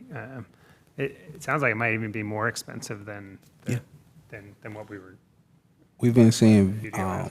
value engineering to just a split face block fence, or a regular block fence with maybe stone or brick veneer. So Yeah. And I appreciate that a metal fence is a thinner profile probably than the build for a block fence. But marginal, right? My guess is an 8-foot tall masonry wall probably ends up being at least 12 inches, if not 16 inches thick. Yep. And a metal wall is 8. You might be able to do it in 6 6. to 8 inches total. Yep. So you do lose a little yard space, but I don't know, I'm not an expert on towing yards. But it doesn't feel like a huge amount of space you're losing to do a preferred material. Yeah, I'd agree. Also, it's it's not that far from the main thoroughfare from New Bern, because you'll be able to see it, and it's gonna be an eyesore. You got this big green wall, you know. Yeah. And New Hope is a highly traveled road as well too. Yeah, yeah. And although there will be quite a few plants there, Mhm. it's going to be, 5-10 years before they get to the right size to screen that area. What's that? Just a quick update after Casey and I consulted. The design alternate options are for the standards in 153, okay, which is the 2 or 3 pages of requirements for what qualifies as amenity area. Uh-huh. The amount of the percentage of your property that has to be provided as amenity area comes out of Chapter 3. That's not subject to, the amount is not subject to a design adjustment. It would Oh, I have see. We can't decide to It would reduce have to it. be a variance with the I see. We BOA. can't decide that. And We can't so say- You couldn't reduce the amount that's required. You can alter the standards for it. So what they're requesting is that you alter the standards to allow it in the streetscape. Because there's no design adjustment to reduce this size. Right, that would have to be done by way of variance.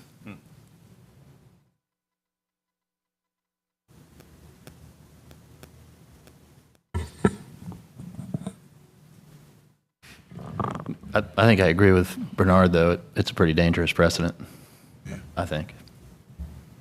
Independent of whether it seems okay in this case. Yeah.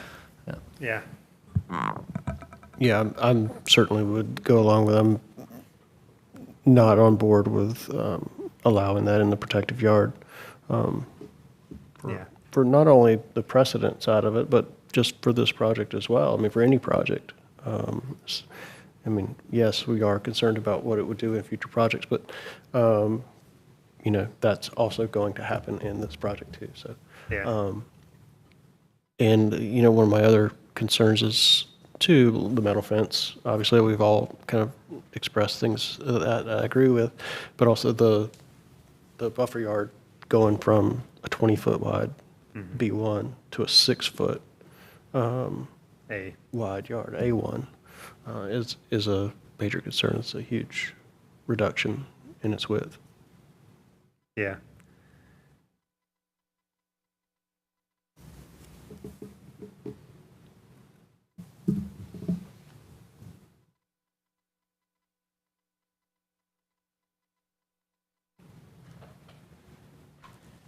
Let's keep working on this outdoor amenity area right now. I hear all that.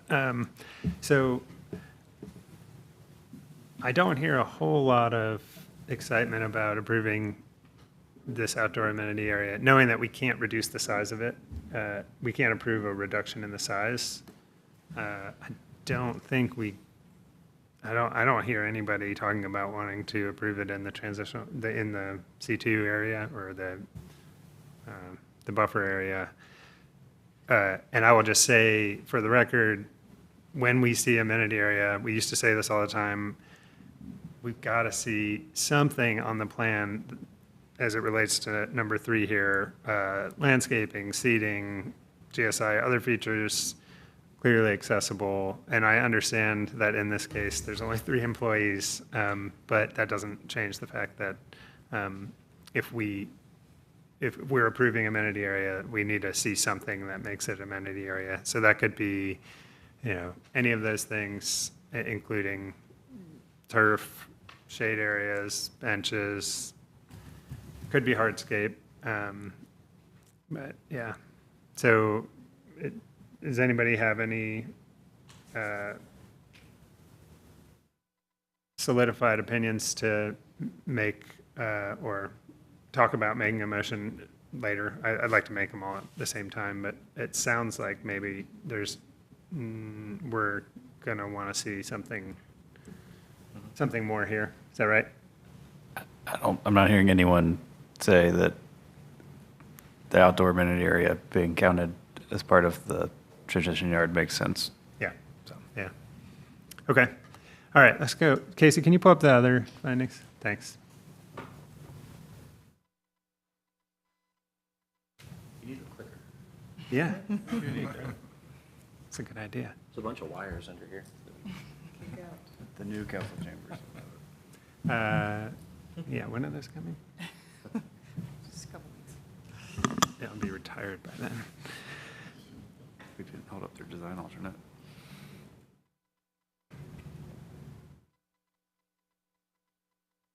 So this is the reduction in. Is this the fence? So Casey, they can make it an A2 with a wall without a design alternate, right? No, Right. the code requires a B1 or a B2 yard. Oh, okay. Okay. They're asking to do an A1 yard instead, I see. which is, Okay. different quantities of plantings and width of the yard. And then for the wall, they're required to have a wall, I think, between 6.5 feet and 8 feet tall, based on the protective yard requirements. Yeah. But there's a list of specific materials that the wall has to be, and they're requesting to be allowed to be metal instead of one of the allowed materials. Okay. So what I think I heard in the case is that they're planting above the required number of plantings for an is it A2 yard? I imagine they are just trying to gain space inside the yard. We don't really deal with hardships, so we just have to like that planting plan, basically. I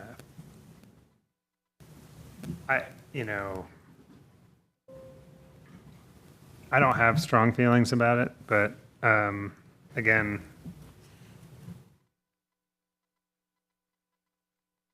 I don't know. Anybody have thoughts about it? I understand the desire to want to maximize the space, but that doesn't change for almost any developer.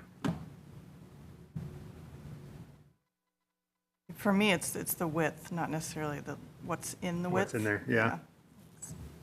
And especially the use. It seems like an additional buffer would be helpful for noise and things like that.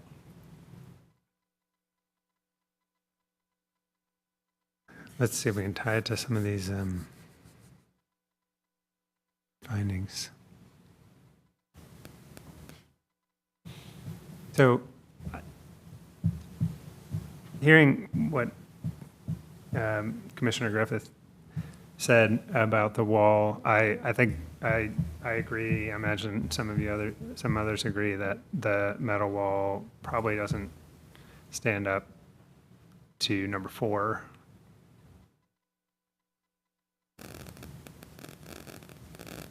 And number 3.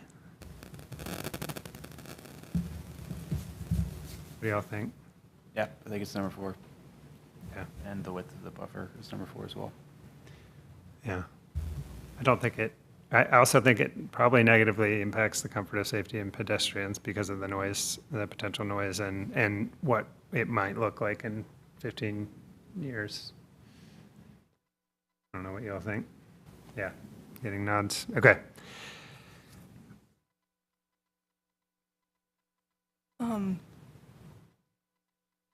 In taken in context of the adjacent uses too, this would be a change. It looks like it would shrinking that protective yard would be changing how the protective yard is designed into the adjacent parcels too. Yeah, it would get narrower. Yeah, it would be like in front of that one to the north. Are you looking at the one to the north? Yeah, like this, on Bullock Farm Road and Parton Road. That's a good observation. Okay. I don't think we are interested in, I think we need to see more on all of these. Except for cross-access. Except for cross-access. Okay, so I would like to open it up hear from the applicant. So I'm going to open the case up and hear from the applicant. I think you heard everything we just said, but I think we're pretty resolute on feeling like cross-access is okay and the other design alternates really need some work. Do you have any questions? No, go ahead. I would just go ahead. Okay. Thank you for the cross-access. You know, if you don't want to set a precedent with respect to the outdoor amenity area, which that's more useful outdoor amenity area because you can use the sidewalk, you can walk and all of that. But we just as soon try to find a way to get it inside if we have to. But you want to go ahead and continue the case, and we won't vote on it. No, I don't want to continue it. I'll just withdraw that request on the outdoor amenity area, and you won't even have to consider it. So we'll withdraw. Just There's make no it- request you just to fit make it in there. Yeah, we'll find a way to make it fit. Okay. With respect to the protective yard, let me explain a little bit about how this all came about and why it's a B1 or a B2. Mm-hmm. Initially, tow yards in the old ordinance there's heavy industrial, and then there was another category, a light industrial category that went away. Tow yards were allowed in both under the old code. So they were allowed in light industrial and heavy industrial. Because light industrial went away and in its place was industrial mixed use. So that's what the change that was happened. So we went through a process and amended the ordinance to allow tow yards in industrial mixed use. But when they were in heavy commercial, they had a requirement for a B1 and B2 protective yard because they were in a heavy industrial area. So obviously you wanted a heavier protective yard when you were considered to be in a heavy industrial use. Our mistake that we didn't get it amended or try to get it amended to limit that. But that's how that came about, and that's why it came about in the ordinance. But there's still an opportunity per the code to come in here and ask for a design alternate. The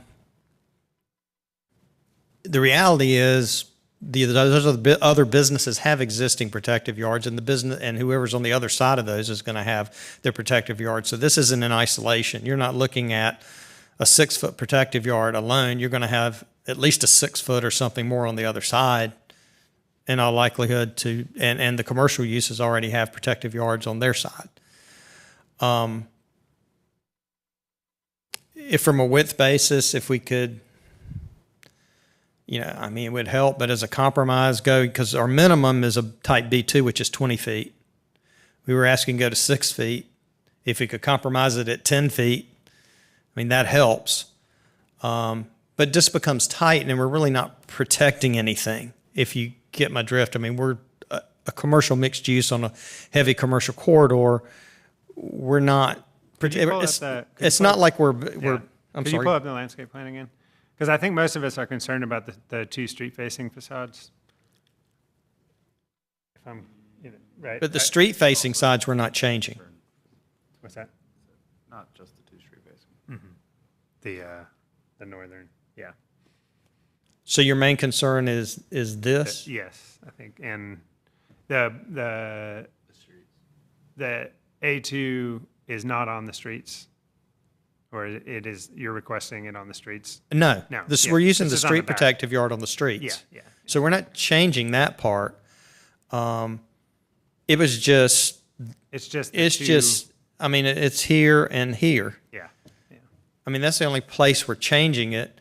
Yeah. And on this side, it's industrial mixed use. So you got two same uses against each other. Mm-hmm. On the other, it's commercial mixed use and industrial mixed use. You've got existing landscape there, and their protective yard is there. It's usually when you have pretty much a less intense use that you're really concerned about it. And these really, to a large degree, are the same type of uses. If you look at the storage yard, self-storage place that's right next to this, and look at what its yard looks like right on the street protective yard is white, which we are not changing that. Yeah. But other than that, if you look at some of these,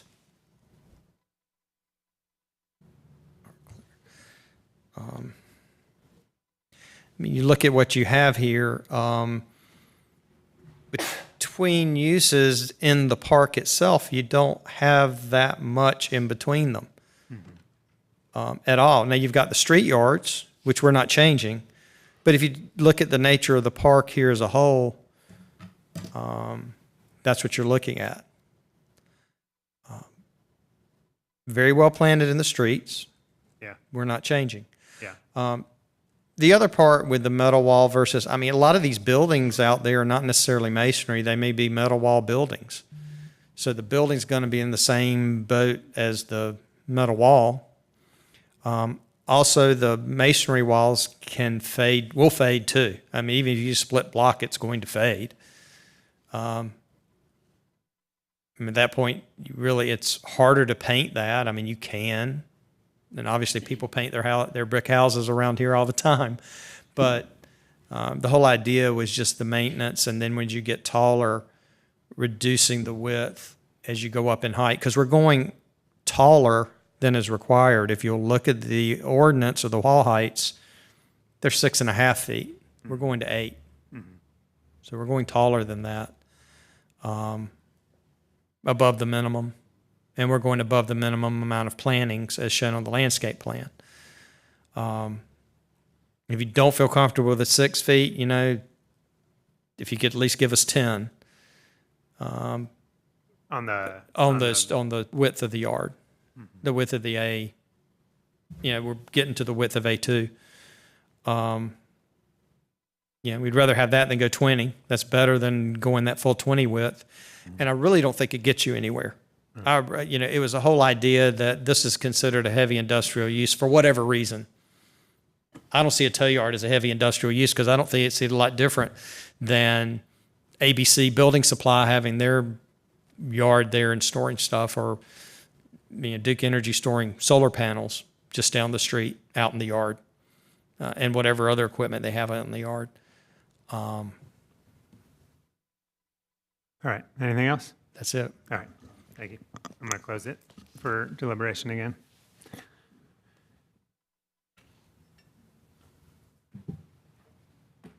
Yeah, for me, the outdoor amenity was a non-starter, and then I can probably get on board with some version of improving this. The metal is less of a concern for me. Yeah. Yeah, I don't know. Were you swayed at all? I wasn't really swayed at all with the metal fence, but The metal fence is the big problem for me. Yeah. Actually, the Width, I smaller transitional yard with what's next door, I mean, it's Yeah. a compelling argument to me. yeah, I mean, I it's a tend to agree. Yeah. retail parking lot. My concern with the protective yard is that I'm concerned that it's not really for us to decide whether or not towing should be zoned that way. It is, and that's the protective yard for that type of use. Whether we agree with that or not, I'm not. Right. So we're trying to achieve an equal or better result from what the transition yard is for. And the equal or better is because they put more plants in it. Yeah. I mean, I understand. I could see both sides. I understand. They make the rules for a reason, and but they also allow this design alternate. And if they made it better,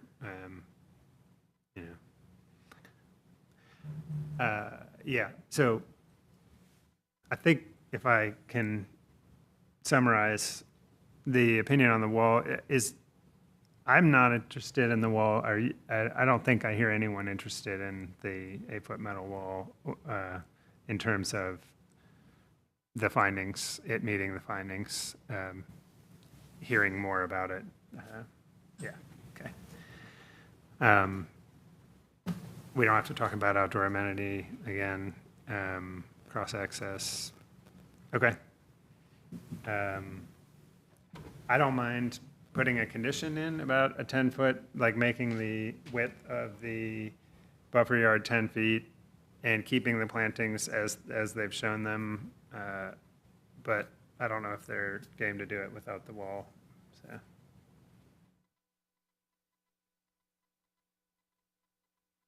I'll open it one more time just to hear if you all want to continue or if you want us to vote on these separately or all together.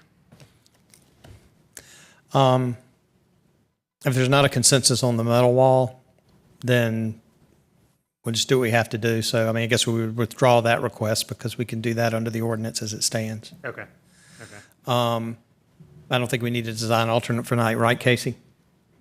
On the wall, if we keep it, one of the materials that's in the, it doesn't matter. So we can move forward with cross-access and the 10-foot width of the buffer if you'd like. Landscaped as we've shown. Yeah, with the landscape position.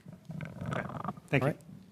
Well, you have something to say, Matt? Well, I feel like given Martha's comment, we should probably discuss, is 10 feet okay, how much planting, all of that, Sure. just to make Okay. sure Okay. everybody Sounds feels good. satisfied if we're Yeah. gonna approve something.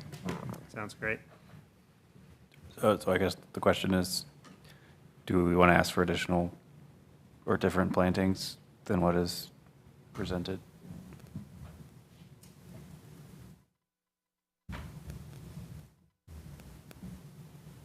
I have opinions, but not based on the findings. I think that the plants that they planted additional plants. Casey, can you bring up the findings for landscape screening? Martha, do you want to say anything else about this?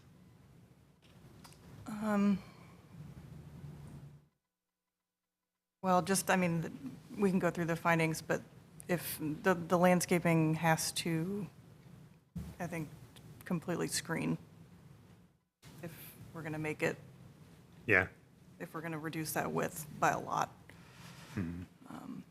Yep, almost double. Isn't it 20 something feet?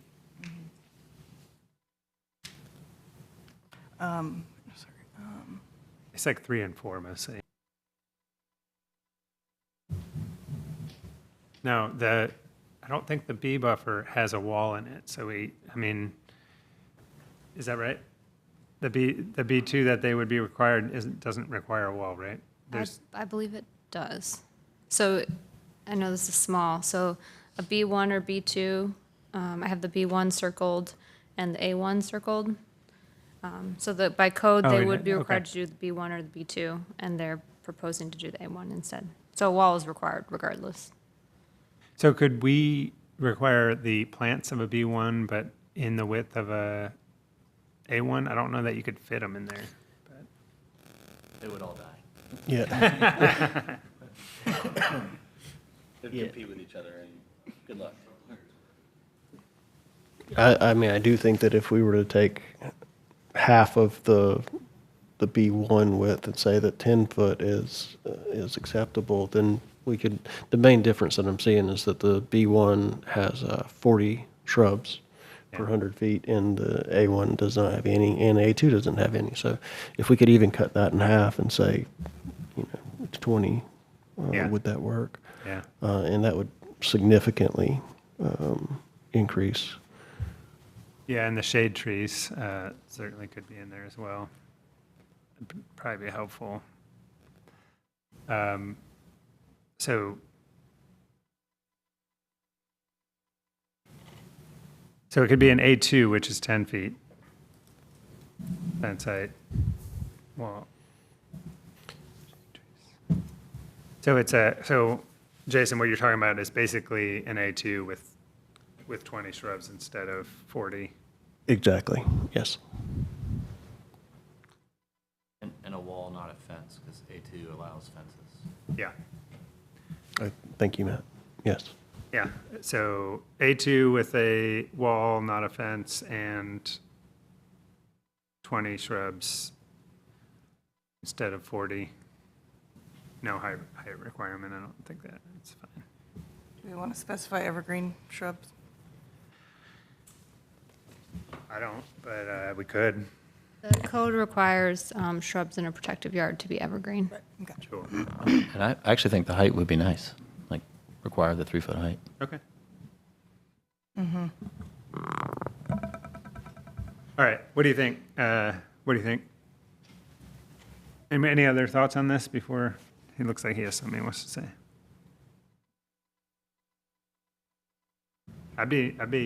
Seems like a good condition. Very good sign.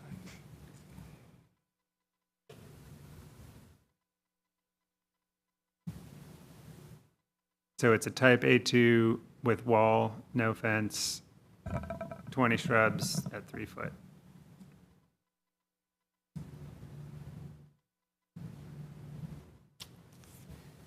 No metal wall. No. And- yeah. Sounds good to me. Are you guys okay with that? We're okay with everything but the height of the shrub. We're just wondering about it ending up competing with the trees that are there and all of that. Chris can speak to it better than I. Sure, if you can make a case. I guess my biggest concern is just that what you plant, if you're planting something at 3 foot, it's going to be 20, 25 feet unless it's maintained at, 6 or 8. So it's something, that material is big. You're talking about the shrub plantings at 3 feet? Yeah. You're saying they're going to get. Generally if you're going to, generally, yes, they would be a very large shrub unless they're heavily pruned, right? If you're going to plant them at 3 feet, no, not necessarily. It depends on what you choose. Yeah, I'm with her. Yeah, you could plant plenty of shrubs that don't get 20 feet. I mean, it's a lot to fit into 10 feet, obviously, but that's what we're trying to do here. I think will achieve the effect, and if. Personally, I don't mind it not being 3 feet just because I know that getting 3 foot shrubs in a pot is going to limit the kind of shrub you can get to about 3 different kinds. But, I think that's getting way into the weeds. Or what about something like they'll be 3 feet tall within 3 years of planting, like you typically see for landscaping or along the outside of parking lot, right? I'd personally rather just stick with the the standard that the city has adopted for the reasons they've adopted it. Yeah, you're right. Yeah. Maybe nurseries can grow more shrubs. Okay, here's what we'll do. Type A2 without the fence, which we have a fence in there anyway. This another story, but we got it, so it doesn't matter. But without the fence requirement, with 20 shrubs per 100 feet, and initial minimum shrub height of 3 feet. Sounds good. Okay? All right. All right. All right, so the motion that we could make is for cross-access. We can put them together to approve cross-access as requested and to approve the change in the screening width to the condition that you're going to tell us. Just, I want to make sure you're on track with everything. Right, type 2, type A2 protective yard along the western and northern boundary lines of the wall. Shrubs per 100 at an initial height of 3 feet. Is it, Well, that's a requirement anyway, so we don't really need that. And the wall is. Well, the A2 does not require the 3 feet, the B1 does, so we're transferring that over. And I think the easiest thing to say about the fence is just to say the fence is not allowed. We're Yes. moving that line over from B1. and is it just the northern edge? Western and northern. Oh, you said that. Yeah. he said that, yeah. It's the north and west edge. North and west. Mm-hmm. Right. And the applicant withdrew the other design alternates Yeah. requests. So when you're ready, just read that to us and then somebody can make a motion. Don't forget cross-access. Yep. In lieu of the proposed type A1 protective yard, type A2 protective yard shall be provided along the western and northern boundary lines without a fence and with shrubs per 100 feet at a height of 3 feet. Yep. I think the without a fence is misleading. It is It's almost misleading. like we're saying you don't need anything. I think the key thing is you could say with a wall, No fence allowed. No fence allowed. or Yeah. something like that. Yes. A wall in lieu of fence or something. Well, it says not allowed on there, so we're basically just taking them. No fence, yeah. Yeah, sounds good. And then do we need to say anything about fence material or wall material? Sorry. I don't think so because they just need Withdrew to it. do with, yeah, Okay. yeah, I don't think so. So, you want to read it one more time and then we can make a motion?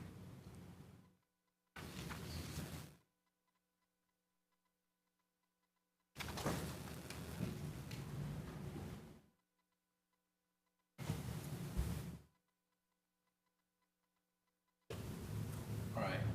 Lieu of the requested type A1 protective yard. Type A2 protective yard shall be provided along western and northern boundary lines. Tree shrubs for 100 feet, height of 3 feet, wall, but no fence.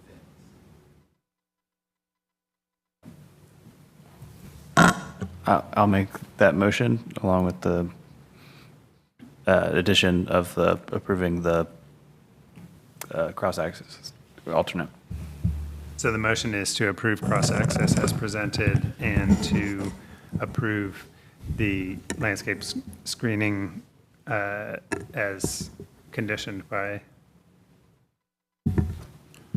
Yes. I would second that motion. all in favor? Aye. Any opposed? Motion passes. The commission's written decision will be adopted when the minutes of this meeting are adopted, and the written decision will be provided to the applicant and other parties with the right to such notice following the adoption of the decision. Thank you all. Thank you very much. Yeah. Have a good evening. All right. All right, that ends the quasi-judicial portion of this meeting. We do have a couple other things on the agenda. Casey, could you come up and just talk about the minutes? So are they up there, or you don't have to come up if you want to just. Yeah, I corrected the minutes. You pointed out, Chair Walters, that the wrong document was attached to the agenda. So what you're seeing in the agenda on board docs is the correct draft minutes from the August 3rd Okay, meeting. let me see. I'm checking them out right now.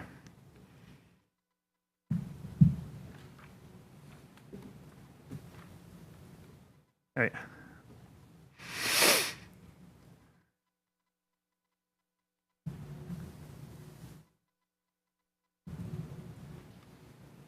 I wasn't at this one, so I probably don't have much to say.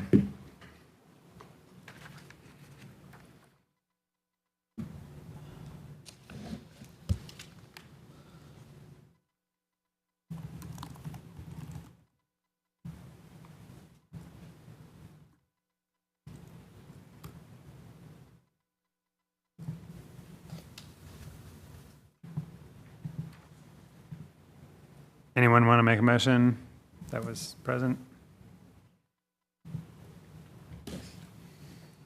You ran this thing. Should be short minutes. Yeah, 4:57.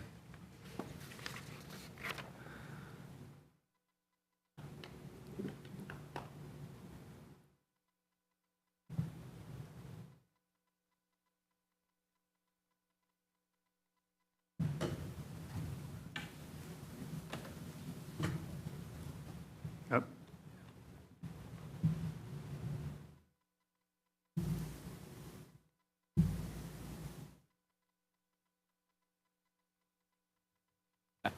I'm willing to approve make a motion, or I move to approve the minutes. As written. Yes. Do I hear a second?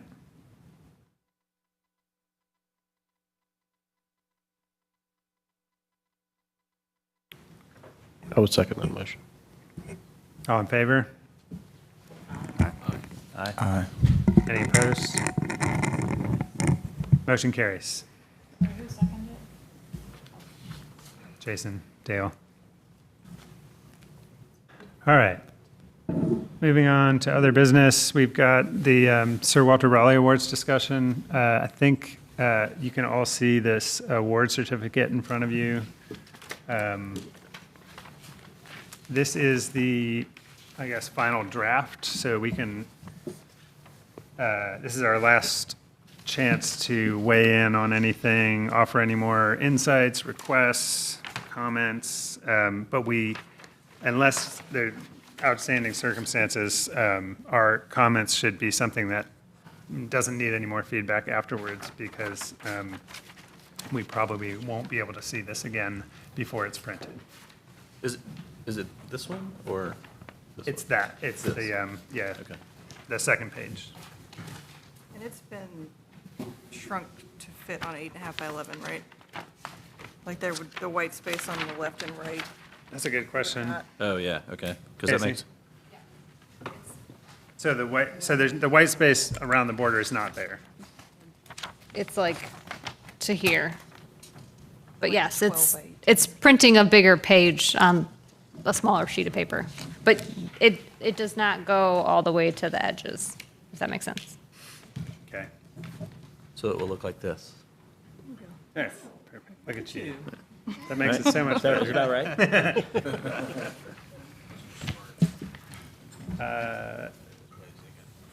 Kind of nice. Eugene's. My- Funny how much I disliked it on the 8.5 by 11 and how much It's more- better, it is Yeah. better. I don't know, I'm Yeah. gonna fold it now. I'm having problems with the, why, it doesn't seem like, I don't understand why things don't align, and maybe that's just me being too square, but, We're here. yeah. We're here. But I wasn't here to get to this part, so I have to Oh, yeah. be cool. Well, tell us what you think. Well, exactly what you said. it- The abstractness of nothing lining up is kind of giving me a little heartburn. Yeah. Could be OCD inner problem here. I either need like, example, like I would need either that to come out or something, or go in, I don't know. It needs to line with something. Yeah, This just seems unrelated to this little piece right here. yeah, and the top one too. Top one just barely Ooh, doesn't line up. Okay, You know what I'm two saying? things. To me, it's that they don't align, but it's symmetric.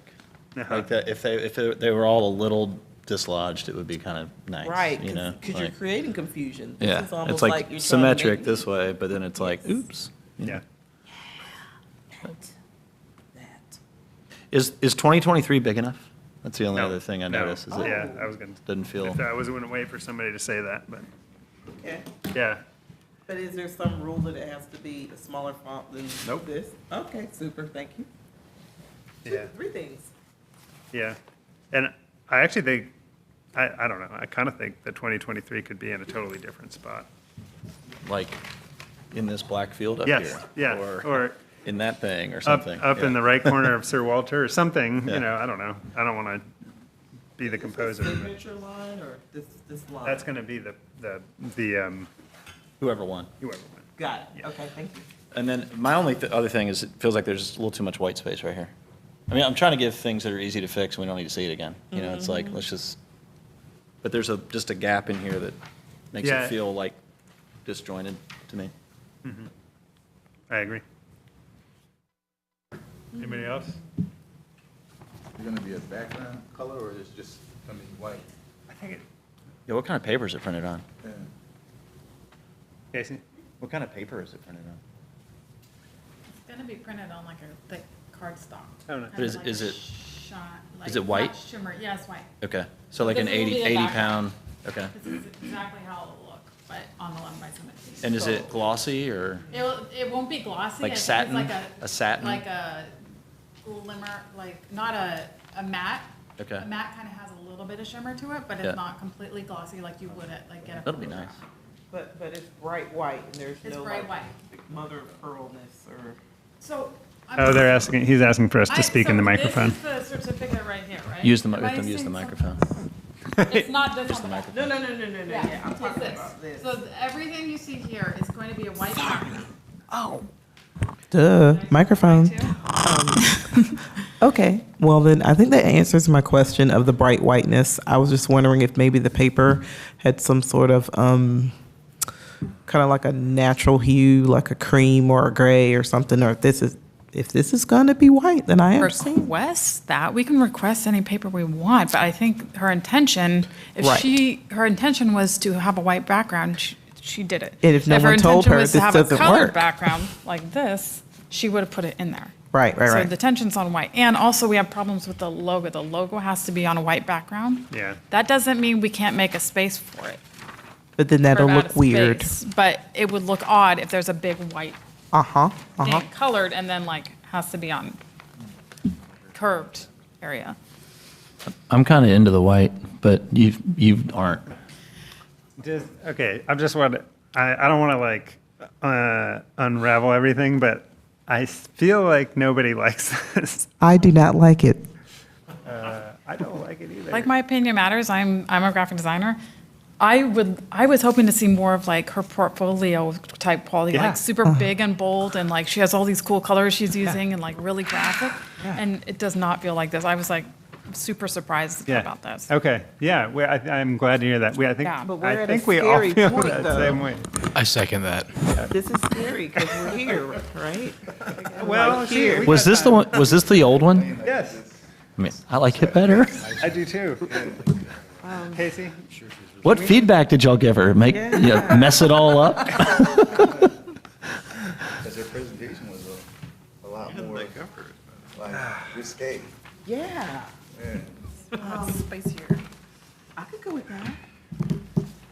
Casey, I think can we ask her to give us another round that doesn't look anything like what she just did? Wow, spicy. Spicy. Well, I mean, yeah. I mean, I'm with you, but you said it. Man, you're great. Would it be something where she could come to the next meeting, the next non-QJ? Meeting, and we Yeah. could talk to her about it, Do we have time for that, though? I mean, That's why I'm asking Casey, because Casey, we're about to make Oh, Casey she's gonna explode over here. I like your shoes, by the way. Those are. Everybody see that? I'm going to check your shoes and socks. I appreciate you today. So the next meeting is September 21st. Oh. So in 2 weeks. My concern is we're getting closer and closer to October, and we need to have time to get them for Allison to put all the names in, to get them printed and get them framed in time for the meeting. This Allison So- here. Yes. Hi, Allison. Thanks for being here. I did all the graphics last year and it was really fun. So Oh, nice. I'm looking forward to it this year. Thank you. That's really nice. So I would ask that Allison weigh in on if we do another round, which I'm not opposed to that. I just want to make sure that if we're not pushing it beyond like the end of the month, or I want to make sure there's enough time that we can actually get it produced in that time for makes the sense. meeting or for the Allison, event. If we were, The end of September with her, which would be which day? The 21st is the next meeting. Okay. And then you'd have to, I'm fine with that as long as we get the final design by probably the week of.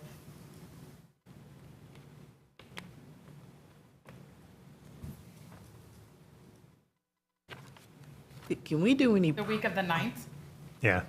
So that gives Then we have her to- 2 weeks We definitely almost. want everything in hand by, at the latest, the 20th of October, which is a You guys are Friday. almost 3 weeks. Yeah. So that's 3 weeks. Yeah. Yeah. So I want everything printed in hand by Monday, the 16th. Okay. So, but that means I'd have to submit everything by Monday, the 9th. So we'd really have to have everything wrapped up by like that first week in October. Yes. Which gives us a couple weeks. I think that's fine. Can we ask Elizabeth to come in to our meeting and we can talk to her Yeah. and just kind of work through it? Is she And- coming to present another option, or is she coming? Is she doing nothing between now and I was then? about to say, she's a real person with a life, so can Yeah. we present something to her Yeah. so she can at least have some thinking time so she's not empty-handed? Well, I Yeah, I think was what I going to heard. suggest, like, if you can give me some specific feedback that I can provide to her between now and then, and she might be able to come with Right. some different design. Okay. I actually think the That you 3 or can 4 talk refinements we about. talked about to this with a color palette more similar to the first version would land somewhere pretty good. And then we could tweak it from there with her on the Yeah. 21st. Yeah, I do like the colors of the first one better as well, but, and this one here is, it's like, it's one of those things of, if you're going to misalign something, then make it, dramatically misaligned and go ahead and be out there with it. But this is like so close, but not quite there. Did we ask for flowers? Background, like she had like some type of watermark or something behind it. It's just like she cut and paste some things on there. I would encourage her to take more risk with the sizing and location of things and just be a little bit more avant-garde with it, and maybe even off-centering some Yeah, things. it looks very sterile, like if something could maybe overlap to look graphic, a little bit more graphic.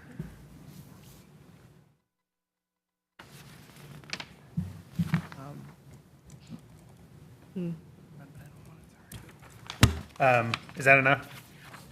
Okay.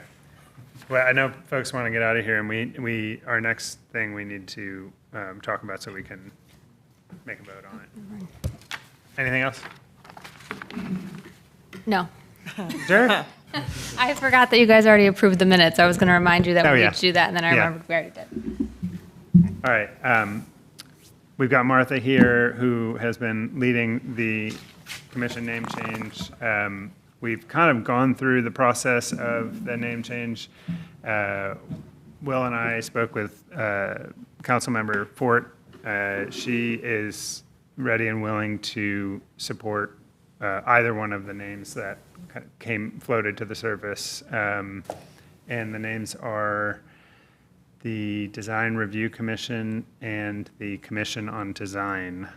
So we basically just need to figure out which one of those we want to move forward with, and then we can send a memo to the council requesting that change. So this is kind of the last step in the process. Martha, do you have anything you want to say about that? No, we had a long list that we started with, and we kind of whittled it down to those two, I think, just for simplicity and. What were the two again? I got. So it's the Design Review Commission, the DRC. And I think if I remember, most of the conversation about that one in favor of that one was that it was very kind of utilitarian. It described exactly what we do. We review design, and it has the word design in it. I think most people have felt like design is a word that needs to be in there and it helps people understand what we do more than appearance. And then the second one was the Commission on Design. I think there's good things about that. There are things that are tricky or different than what everyone else has within the city of Raleigh. David, do you have something? Well, no, I just want to say that you act as the city's appearance commission. Yes. You also have been granted some planning commission authority, which is your The QJ. QJ stuff. The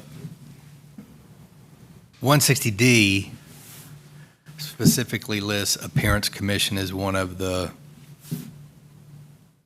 commissions that are governed by the State.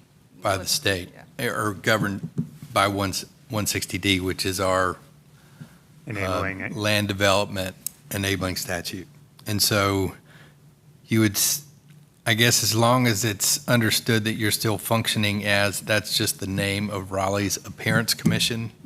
I mean, it would be sweet if you said, Commission on Appearance and Design. I mean, you still have some, but anyway, I didn't know if Catherine had weighed in on any of this or I not. think so. Yeah, we had talked about it with her. Martha, when you did your kind of peer review, were there many cities in North Carolina that still called it the Appearance Commission? None that I didn't go, there might be some smaller cities that I didn't look at. Okay. But Yeah, so If y'all have already basically, we discussed can't it with change Catherine, it that's fine. in section 160. Yeah. Right, What you're you'd saying is still- you can't change it yeah. in 160, but we can change the name. You can for change your everyone. name, but you're still the Appearance Commission. Yeah, thank you. I appreciate Can we be the That's good. CDC? Can we be the CDC? The City The Design commission. Commission, The City Design Commission. but not the center disease control. Yeah, sounds like. It might drive more website traffic. Yeah. Yes, because we want people to go to our website. Well, let's stick with the two we've got. I appreciate Yeah, that. I was Bernard. just playing. You were just joking, yeah. Yeah. I thought you were. I like the first. I like the first one. It's cool. Yeah, Neon design sounds a little like important. Yeah. Or something. Yes, yes, We are yes. important. And it's We not are, as but- clear but about what usually we do. people who are- Committee on design, what on design? Commission on design, I'm yeah. sorry, commission Yeah. on design, what on Yeah. design? Like the on is super ambiguous, Yeah. but design review commission, Yeah. it's super clear what we Yeah, do. and I do appreciate the three-letter acronym versus the Yeah. two. And that's Good. typically what's used in an academic for universities. I don't know, in my experience. So I think people kind of know what it is, but. Yeah. Okay. I think we should make a motion. That doesn't mean this is going to happen, just to be clear. But it does mean that we all generally agree on one that we can move forward and see if it can work. I do think design is a much better word than appearance. Yeah. Appearance is Loaded. almost dismissive. Yeah, surely Yeah. Yeah. Okay, so I'll make a motion to approve moving forward with the name of Design Review Commission as a request to council and move it through whatever process is required. Second. All in favor? Aye. All right. Motion passes, and Martha and Matt, would you all be willing to just kind of help keep this thing moving with me? Okay, thank you. I'm happy to share that memo with Yeah. council or anybody. I think we just need to write a simple one-page memo about the Design Review Commission and why we want to change our name, what the reasons are, and I don't know if there's any legal things we want to say. I mean, maybe we need to include that we're not requesting a change to Section 160, but that we're just. Yeah. Yeah. Yeah, okay, cool, thank you. Any other business, anyone? Any other comments? Thank you all for being here. Appreciate the long effort that you provided tonight on our simple two cases. Hopefully this doesn't always happen. They were not simple. They were not simple. We do yeah. talk about this almost every time, but it feels like there needs to be something done about storage units. Yeah. I mean, it's just, at some point, dressing them up with different colors of ephes to add visual interest Yeah. does not feel like the right solution to those Yeah. buildings. And Yeah. that thing looked more like a movie theater without the function of a movie theater than it did a utilitarian building. So Yeah. it's really strange where those things go. Yeah, I appreciate that. But the findings of fact, like you can't disagree with what they're doing. You're like, that's exactly what you were asked to do. So, yeah. Appreciated Corey's point too about the interstate, the views from the interstate. That seems to be happening a lot more. Well, and think about what happens on the interstate. People who don't live here, that's the only view of our city Yeah. they get. So what do they think when they go through an area where back of house is all they see? We It's actually like- have some pretty nice interstate corridors. Yeah. Be nice to, I guess, just kind of come to an agreement on what the vision there should be. Yeah, it seems like a conversation that's going to have to include DOT right-of-way plantings, because even if we wanted to do something in certain areas, if they put sound walls or have 70-foot pine trees, what effect, I don't know, yeah. Do we have any say on like the homeless stuff going on? The what? The homeless stuff going on? We don't have any say with that, do we? The city does, for sure. Say more. You mean like affordable housing, or? Oh, just like the homeless stuff going on, like when you come up for 40. On You mean all the on the encampments? interstate. Oh, yeah, it's like, Oh, it's yeah. like a little town over there. Yep. The Appearance Commission has no It's gotta be authority. I was about to say, Right? There's There's a huge one where Pool Road. Yeah. They're not gonna come and ask us what we think. Because it's in the interchange, correct? Isn't that Oh, because it's in what? the- Oh. All right, this meeting is adjourned. Be careful